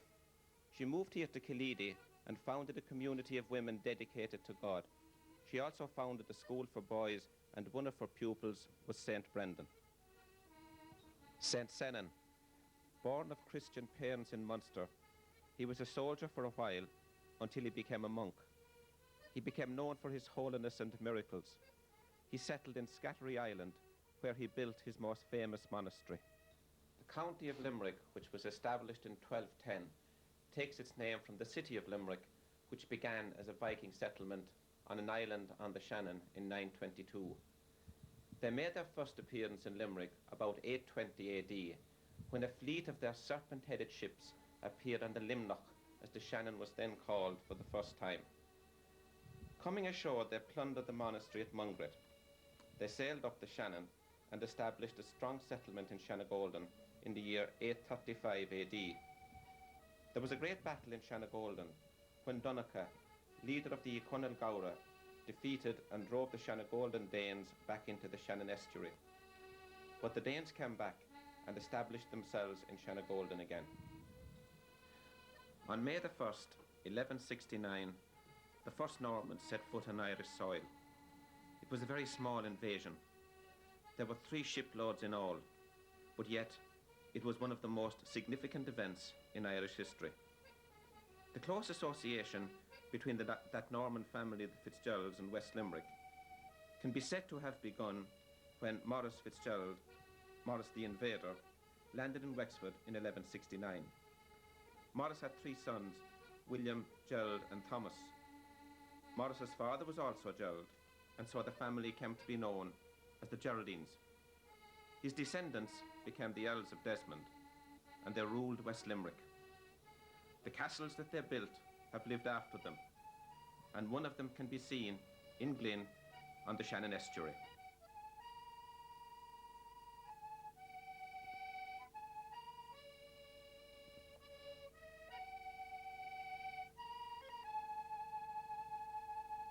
The interesting thing probably about Glynn and its castle is the strange title, the Knight of Glynn, which I'm meant to be the 29th descendant, 29 generations living in this space. They're all descended from John of Shanid, who lived a few miles west of here, and the motte and castle of Shanid is still a very conspicuous monument nearby. All Fitzgeralds in Munster are descended from him. However, the Knights of Glynn are probably the only ones now surviving on their original territory, which they settled in the early 14th century. They lived in the old castle of Glynn. They had about 20 other castles, all in the baronies of Kenry and Shanid itself, and it was sieged in the Elizabethan Wars. The knight's son was taken hostage and put on the end of a cannon by the English general, Sir George Carew, and Sir George told the knight to give up the castle or his boy would be shot from the cannon mouth and smashed against the parapet, to which the knight replied in rather earthy terms in Gaelic, and I shall translate in a rather more refined way, that he was extremely virile, his wife was fertile, but plenty more where he came from. Such was the rather barbarous times of the 1600s. Some of the knights were a rather colourful lot, as the following story illustrates. The duelist knight is seen here in a portrait by a Dutch artist, being brought a challenge to a duel by his servant, who was one of the O'Longorn families. The O'Longorns were hereditary bards to the Knights of Glynn, and a lot of their Gaelic poetry survives today, much of it in Maynooth College. Anyway, he was travelling on the continent with his servant, and he was a great fire eater and a duelist in his day, and he was challenged to a duel by a Spanish chieftain, a Spanish grandee, I should say, and he was having a lot of difficulty with his adversary, and somewhere out of the crowd he heard his servant cry in Irish, so no one can understand, which translated is as follows: "Stick him where they stick the pigs, knight."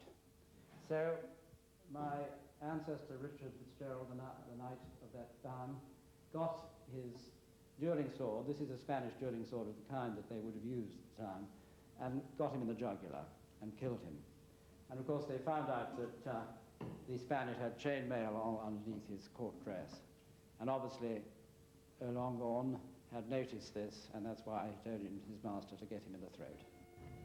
Well, we're looking at what remains of Shannon Castle, which is one of the earliest Norman stone castles, not only in Limerick, but indeed in the entire country. This castle dates from the early 13th century, which means it has stood here for more than 750 years. Looking at its state today, one can only wonder how long more can it stand. As you can see, the base has been eroded and the castle has become top-heavy. It is in danger of collapsing. Norman castles can be seen all over West Limerick.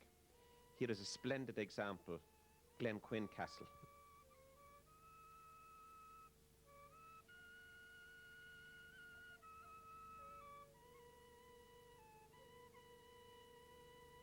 I'm Sean O'Driscoll, the architect who restored Castle Matrix and the present owner. The castle was built in 1440 by the Earl of Desmond, and he remained there until the famous Desmond Rebellion 1580. He was killed 1583, and this was granted to the Southwell family. Mrs. Southwell was a lady-in-waiting to Queen Elizabeth. We're now in the Great Hall of Castle Matrix, and this was the private apartment of the Earl of Desmond and his family. Now, before 1600, when this was converted into a residence by the Southwell family, this was the living bedroom and dining room of the Southwells. As in all the castles, the Great Hall was the private apartment, high above the ground and secure. There are only 3 medieval banqueting halls in the entire country, and 2 of them are to be found in West Limerick, one in Askeaton and the other in Newcastle West. To tell us more about the Desmond Banqueting Hall in Newcastle West, here is local solicitor and historian John Cusson. This hall is unique in that it has been in constant use since the 13th century. The building before us is largely a 15th century building, but portions of the southern side date back to the 13th century. This hall was built by the Fitzgeralds, the famous Earls of Desmond, who owned vast tracts of West Munster from the time of the Norman invasion to the time of their demise during the Desmond Rebellion in the 16th century. Another feature of the Norman castle worthy of mention was the mill. The mill had to cater for the needs of the castle and those of the surrounding area. Bread for the people, oats for the horses. Under the feudal system, serfs were obliged to grind corn at the master's mill. Nunneries were quite rare in medieval Ireland, but there were about 20 of them credited to the canonesses of St. Augustine, and we are fortunate to have one here in West Limerick. Its official name was the Monastery of St. Catherine of Canello. Later it became known as Monastery na Callach Dubh, which translated would mean the Abbey of the Black Hag. This is Rathkeil Priory.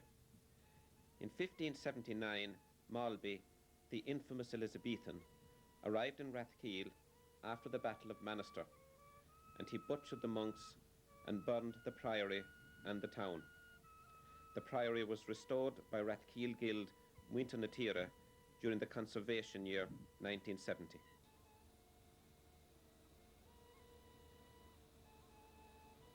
Here in Askeaton, we see the ruins of what was once a splendid medieval abbey.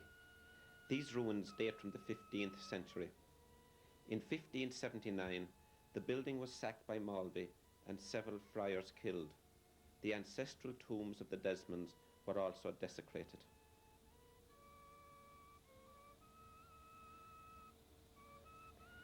Askeaton is unique in many respects, but architecturally the most significant are the cloister arcades dating from 1420 to 1440. This is Askeaton Castle, last residence of the Earls of Desmond. Gerald, the last Earl, had estates which extended 150 miles and contained 574,628 acres. However, he was forced into rebellion against Elizabeth and lost everything, including his own life. Sic transit Gloria Mundi. Springfield Castle near Drumcollogher in 1579 provided the setting for a rare Desmond victory when John, brother of the Earl of Desmond, inflicted a severe defeat on the Elizabethan forces. After Gerald's death, all his lands, including those in West Limerick, were taken over by Elizabeth I. Men like the Courtneys, the Barclays and the Trenchards owned vast amounts of land in West Limerick, and here to tell us more about one of these families is James Keane. Behind me is a great house built by William Trenchard. Now, William Trenchard was one of the undertakers who arrived in this country after the defeat of the Desmond. William was not very friendly with the natives. It's fair to say neither were the natives very friendly with William Trenchard. William Trenchard had his son Francis, and he in turn did not get on very well either with the natives. At that period, the male line died out, and the Trenchards left two daughters. One of those married a chap by the name of Long, and Long lost the estate to Thomas Rice through mortgage default. In 1649, Cromwell arrived in Ireland. The country was soon subdued, and the Cromwellian plantation begun. The land of West Limerick changed hands again. It was to hell or to Connacht, as the Catholic landowners were forced to make way for the new Protestant settlers. A half a century and 2 kings later, the land situation in Ireland had not changed. The Williamite victory resulted in a small minority of a Protestant landed gentry owning approximately 86% of Irish land. However, their sense of insecurity prompted them to take drastic measures to ensure their privileged positions. A number of laws were passed with the express purpose of keeping Irish Catholics landless, poor, ill-educated, and without power. These laws were known as the penal laws. As a result of these laws, people had to practice their religion on hillsides and other places of refuge. These places became known as Massrocks and can be found in various parts of West Limerick. One of these Massrocks is situated in Ashford, Killeedy.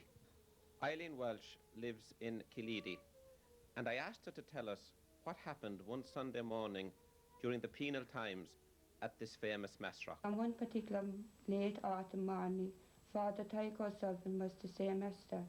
Father Tyke was a little late in arriving, but anyway Mass commenced. But during Mass there was a scuffle at the back of the hill.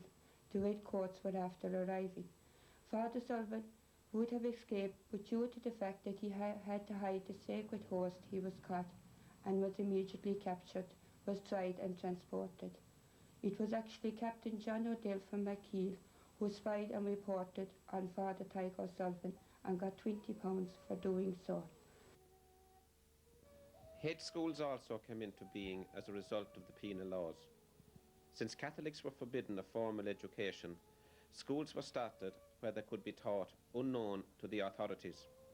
Head schools were to be found in many parts of West Limerick. While Catholics were being persecuted in Ireland, German Protestants were also being persecuted in their own country. A group of them fled and found refuge in West Limerick. These were the Palatines, and to tell us more about them, here is one of their descendants, Walter Rattle. Where we are now standing was the original entrance into the old Rattle home. And believe it or not, we are going way back to 1709 or 1710, when the first Rattle family were settled here in Fortview. Now I am just going to briefly tell you a little bit about Methodism in Ballingran. Methodism, of course, was introduced to Ireland by the Reverend John Wesley. Lord Southwell was the landlord of this area of Ballingran, Courtmatrix and Killaheen, and those were 3 of the biggest settlements of the parish under John Wesley. The dominance of the Protestant minority, with its associated prosperity, brought about the social phenomenon of the big house. Prime examples: Elm Hill, no longer lived in; Curragh Chase, sadly burned down in 1941; Holly Park, still a private residence; and Rathfreda, now a Cheshire home. And of course Cahermoyle, owned by the Oblit Order, the ancestral home of the O'Briens. To tell us about his illustrious family's history is Murragh O'Brien. So William Smith O'Brien was 25 generations in male descent from Brian Boru, King of Munster and of all Ireland. He was my great-grandfather, and we in the family have been very proud of him. Here at Carmoyle was the home in an earlier house of William Smith O'Brien, one of the County Limerick magistrates. The house itself built by his son later, but in his time William Smith O'Brien was concerned with the public affairs of County Limerick, and indeed Clare, was travelling in his capacity as an MP to Westminster, as well as acting as magistrate here in his own rural area. Undoubtedly, one of the saddest chapters in Irish history is that of the Great Famine. Dr. Pat O'Connor will tell us how it affected West Limerick. Well, it's extremely difficult to attempt to recreate conditions of life in Ireland, or indeed in Limerick in the 1830s. But I think what one has to envisage is enormous density of life. This tremendous build-up of population coming since the 1770s, grossly inflated population on the land. The fundamental distinction to be drawn was between people who had a stake in land, however insecure that might be, and no stake at all. And it's of course with the latter people that one is mainly concerned, the landless labourers, the cottiers, the people who were obliged to flee the land. More and more people were marginalised. Now, in response to that, the government was obliged on several fronts to make active response. They came in the areas of education, for example, with the foundation of the national schools in the 1830s, the reform of the police system, and I think fundamentally, as far as the poor were concerned, those who had no stake in land, especially the Poor Relief Act of the 1830s. Now this sought for the first time to provide crude welfare services for the mass of the population. The establishment of poor law unions and the establishment of workhouses and of dispensaries, fever hospitals, a whole paraphernalia of health services, very crude services for the mass of the population for the first time.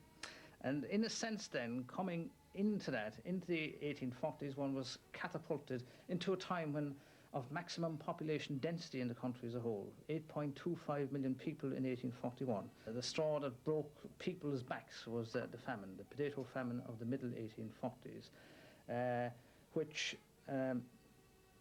when it came, the potato blight, which gathered pace like wildfire across the country, and meant that the landless people, or those with a stake in potato ground, in fact, what it meant for them was that their main dietary item was gone, was vanished, was not available to them. So this led to enormous hardship, dire hardship. And again, it's a complicated story, you know, a story that has many ramifications. One of the odd things on the face of it now, looking back, relating to the famine, was the fact that Limerick, Port of Limerick, continued to export provisions on a grand scale. In fact, Limerick was the major port of export for provisions in Ireland in the middle of the 1840s. And this was happening, food actually leaving the country while famine stalked the land. The famine was directly responsible, or was in the main responsible, for a net population loss of 2 million people. Oh, we're down into the dust, over hill, over hill. Oh, we're down into the dust, over hill, over hill.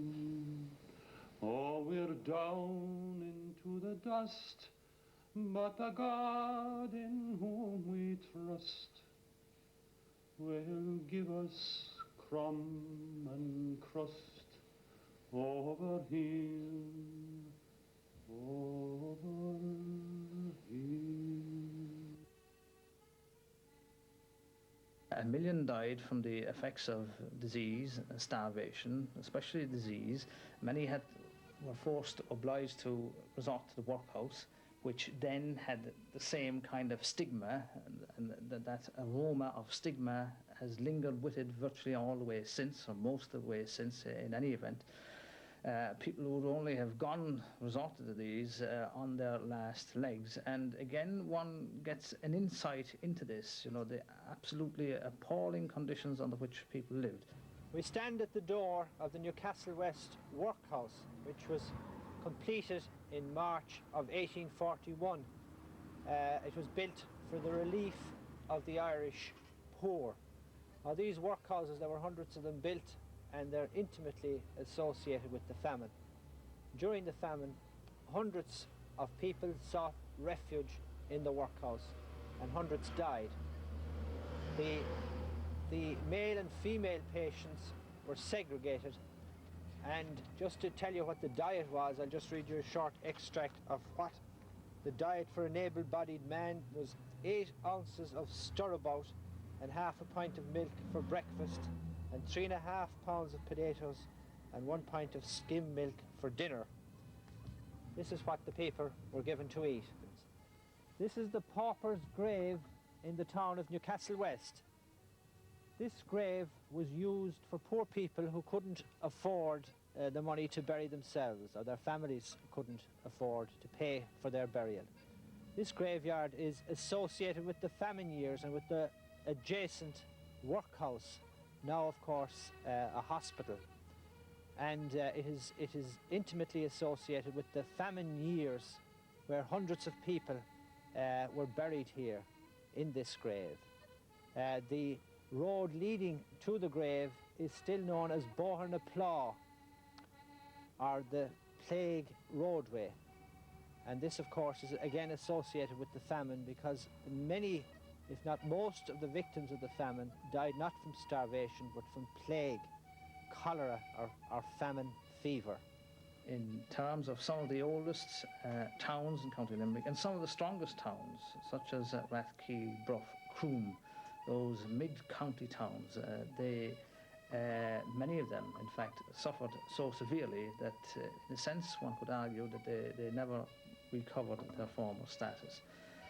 So that the effects of the famine, I think, can be seen on the poor, but also, curiously enough, at the other end of the scale, because many landlords emerged from the famine bankrupt, and it was the beginning of the end of many things in Ireland. So it's a curious and very complex watershed anchored there in the middle of the 19th century. One decade in the 19th century took the bottom out of Irish society, and it also took the top out of it. And the people who came through the middle stratum within society, these were the shapers of New Ireland, and the kind of values that they inculcated and the kind of values they stood for are those that came to be represented largely in the Constitution of the 1930s. Famine wasn't yet over when Ireland saw the insurrection of 1848. One of the leaders of the Young Irelanders was William Smith O'Brien. To tell us more, here is his great-grandson, Murragh O'Brien. Living here and having formed his strong bond with the land, whether in County Limerick or in Ireland generally, he went on to lead insurrection in 1848, a year when there were several such risings in Europe, but his must have been one of the smallest. Then there was his arrest, his trial in Clonmel, his sentence, a strange distinction of being the last to be sentenced to be hung, drawn and quartered, then the actual alternative of exile to Tasmania, Van Diemen's Land as it then was. Only after 8 years was he released from there and returned to Ireland, returned here to Carmoyle. William Smith O'Brien was buried here in 1864. He died 16 years then after the insurrection 8 years after his return from exile. Those 8 years had been a discouraging period.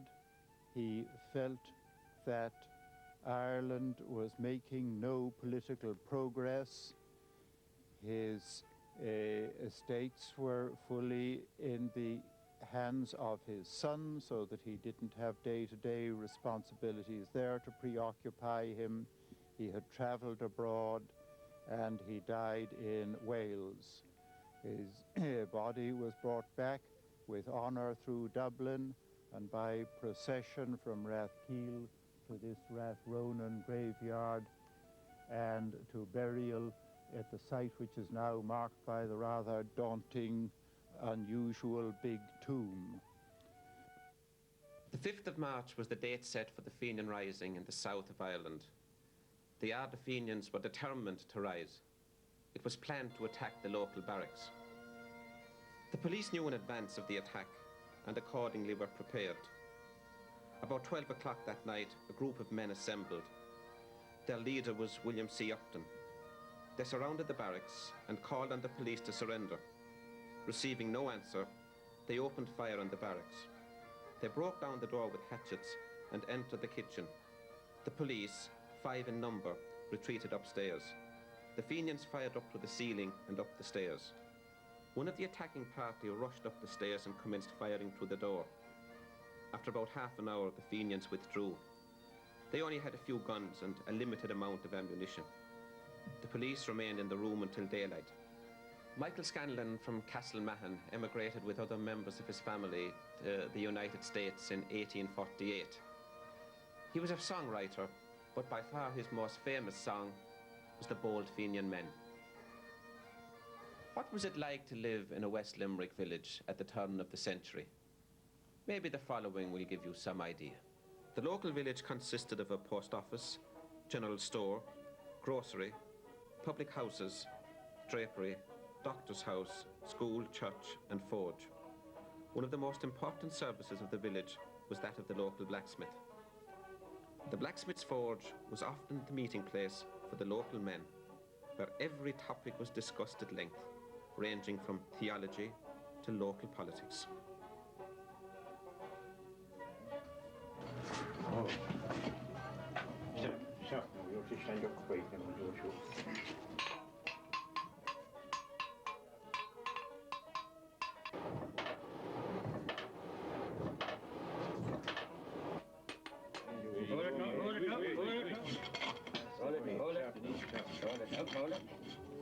In the mid-19th century, hedge schools were gradually replaced by the local national school. The national school was a plain building and scantily furnished, but in them, education was given to the boys and the girls, Catholics and Protestants of that time.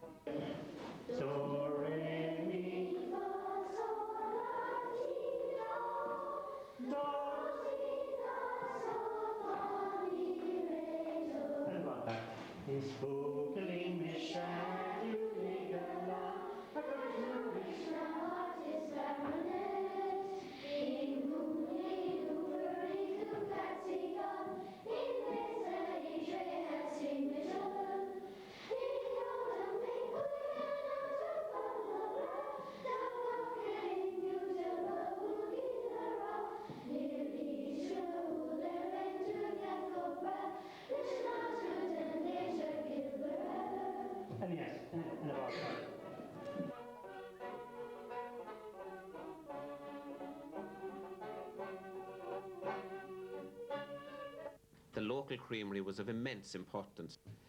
We asked John Fitzgerald to tell us more. The history of the co-op movement in West Limerick dates back to 1889.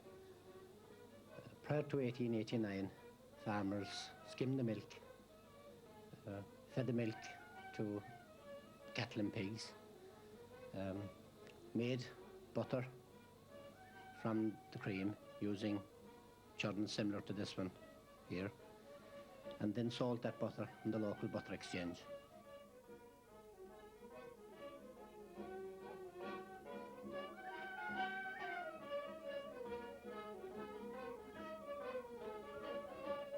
in 1879, the first commercial separator was manufactured.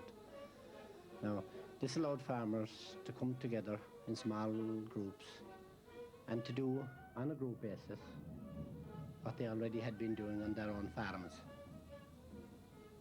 And this in turn led to the setting up of Drumcolor Creamery in June 1889, then Ballyhahal, and hundreds of other creameries in the period 1890 to 1910. And then in the following years we had, of course, the travelling creameries.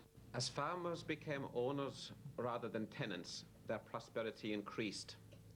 And as befitted their new status, they gave employment to what were then known as servant boys and servant girls. The substantial farmer enjoyed a comfortable standard of living. His house was well built and well furnished. Spacious farmyard, well-kept outhouses.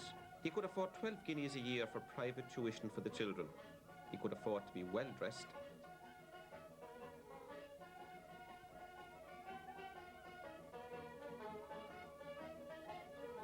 It wasn't all hard work on the farm. There was time for play.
Poor man or tenant did not enjoy the same standard of living as the strong farmer.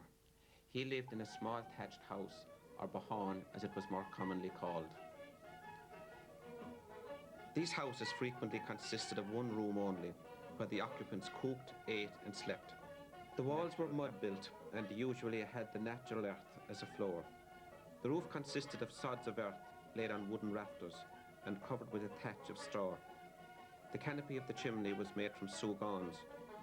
Living conditions were very basic. The man of the house usually wore the same cut clothes throughout the year, and a few had overcoats. The children generally went barefoot, and the woman's prized possession was the large black shawl. The general diet consisted of potatoes, milk, bread and oatmeal. The principal transport of the less well-off at the time was Shanksmere. The lucky few had bicycles. The horse-drawn cart with its steel-banded wheels was widely used throughout the countryside. The trap car was widely used by the better off.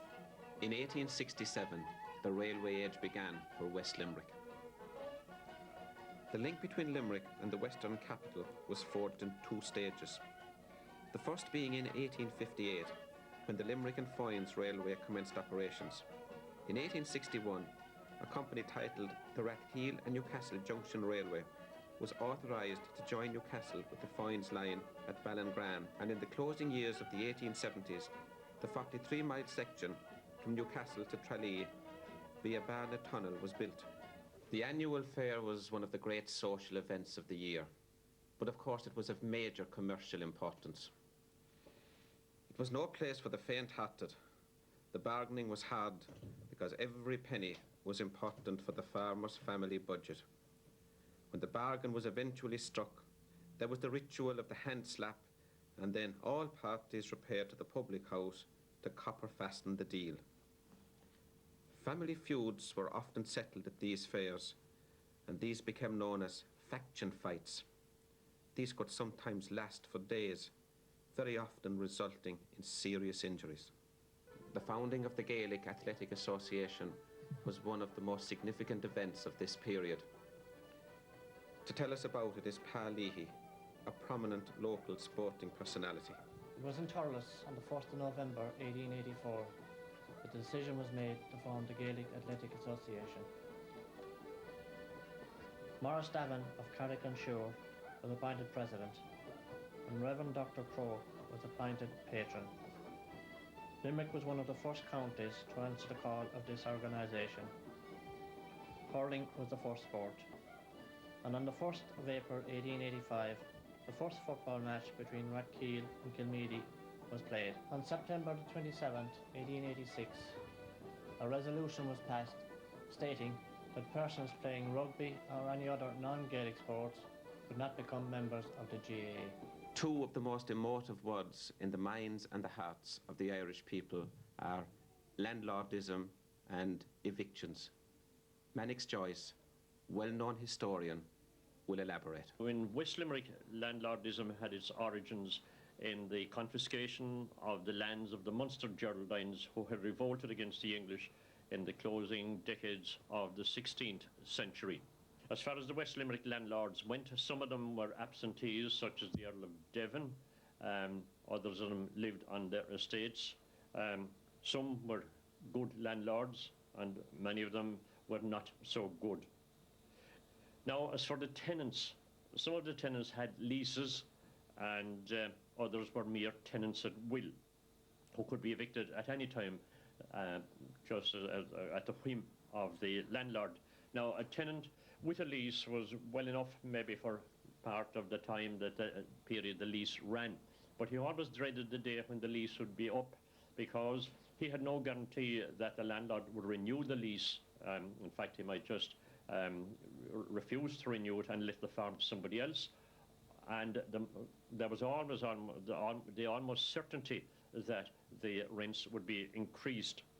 Now, tenants in many parts of West Limerick slaved to improve their holdings, and what happened was that when it came to renew their leases, the fact that the land had been improved by the sweat and the labour of the tenants was used as an excuse, or at least the improved quality of the land was used as an excuse in many cases by the landlord to increase the rents. Rents were paid twice yearly on what were known as Gale days. Here he dwelt in feudal splendour. Here they came with hat in hand, humbly paying rent on Gale days for their little bits of land. There were two notorious cases of evictions, or wholesale evictions, in West Limerick in the 1870s and 80s. Now, the first was in the Abbeyfield district, where close on 40 tenants were evicted. Father Casey of Abbeyfield gave the tenants tremendous support in this case.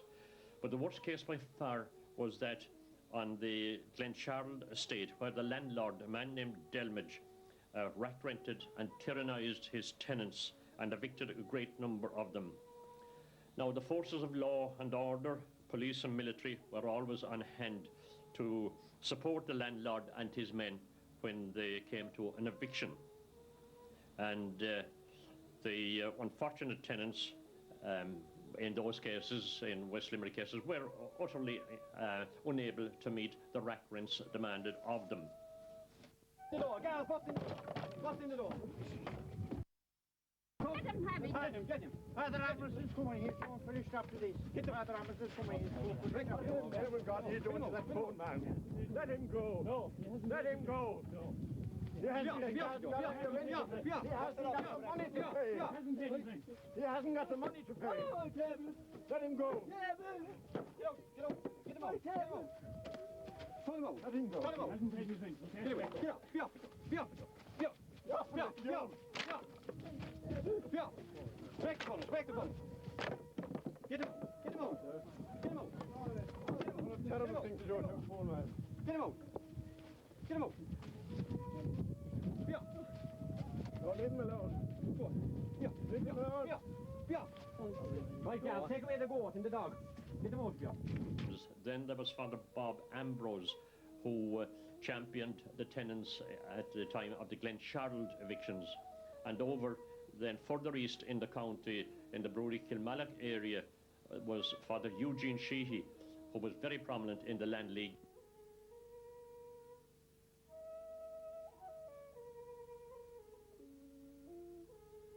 course, it was the Land League that fought the great battle for the tenants, and that ultimately brought about the Land Acts and the return of the land of Ireland to the tenants that were made the peasant proprietors, and the fear of eviction was over as far as they were concerned, and in that way the Cromwellian plantations and the Elizabethan plantations of the 16th and 17th centuries were finally undone. Have you ever heard of an American wake? If you lived in Ireland in the late 19th century, after the famine, you would have been very familiar with this expression. An American wake was held in households when a member or members were forced to emigrate and seek a new land in America, Tirandókish, the land of hope. It was an occasion mixed with sadness, an occasion of merriment, an occasion when people said goodbye in the best way they could. The family, the neighbours, the friends, all congregated, and they tried to do the best they could in an occasion which everybody hoped would never happen to anybody else. Sadly, it happened in many, many households all over Ireland. Where's young Johnny and Minnie gone? They're gone back to Patsy Helms in the Bog Road to say goodbye. They won't be long. God bless all here. God bless. God bless. God bless. Here's an awful wide evening. Wide evening. Yes, but it's all the gone off me back. You want to go back in the chair? How can you name? He's a great man. He's up on the night. That's great. That's great. I should have had a great on there. He's a great farm. Anytime you want him, go up for Paddy and he's on straight away. He's marvellous, man. He's marvellous. He's a great farm. He's a great farm. When Mikey Horgan had What time was the train going in the morning, Johnny? It's next up from Alba. From Alba? Yeah. Poor Johnny, I suppose I never again see you. May the Lord look down in this. Hold on, wait a minute. Don't be upset yourself. Just have a look now, Johnny and Minnie, and they're going away. And they'll write this. They'll write when they get to New York. All right. So, you know, don't be upset yourself. I don't know. Don't make yourself. You're upsetting now, Johnny and Minnie, now. You're right, Paddy. We shouldn't be making it too hard. I suppose, you know, we've seen our song, Joan, for us. What about the shores of America? Fine. I'll be bidding farewell to the land of my youth and the home that I love so well. The mountains grand, or my own native land, I'll be bidding them all farewell. With an aching heart, I will bid them adieu, for tomorrow I'll sail far away, o'er the raging foam, for to seek a home in the shores of America. Sorry, I was scrapping portal open the voice here, but here might well dance.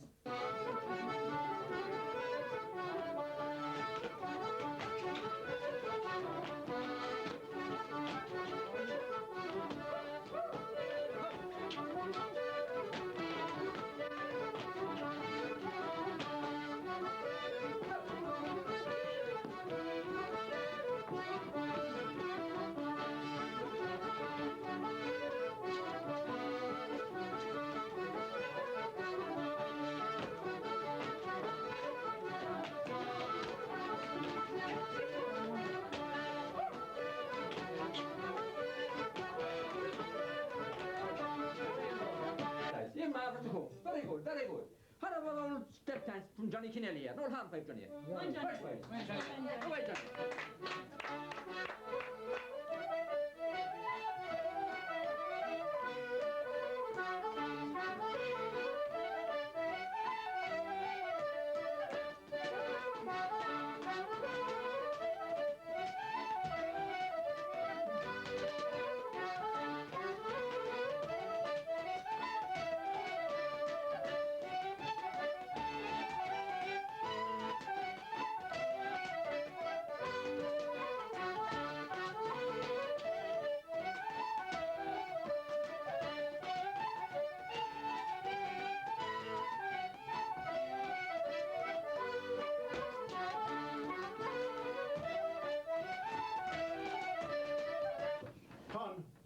out song. The pig and cow gra, and you'll take me far away. But my poor old parents I must leave behind, or seek a fortune, darling, in the land beyond the sea. For in a paddy land where poverty you'll find, don't well the words my father said when I left Ireland. His final farewell is in my memory still. So I packed my bundle in my back and I live forevermore. Oh, the little old mud cabin on the hill. The roof is thatched with straw dry and the walls are white as snow. The turf fire by the pot I see still. All dire and grieving in my heart to the place where I was born. Is the little old mud cabin on the hill.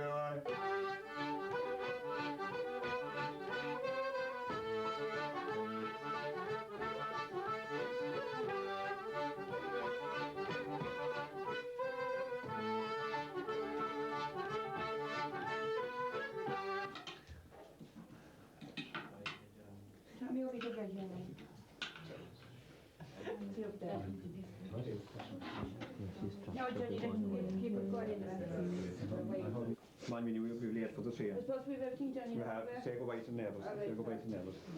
Goodbye, goodbye. Goodbye, goodbye. Goodbye. Goodbye. Bye, Father.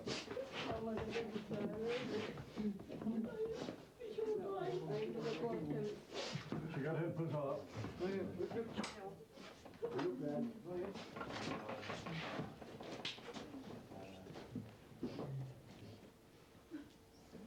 Goodbye, Johnny dear, and when you're far away, don't forget your dear old mother, far across the sea.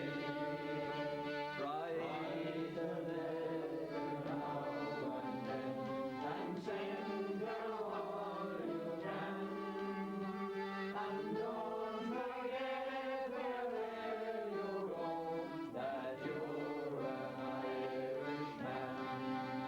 What lies ahead for Minnie and Johnny? That's another story.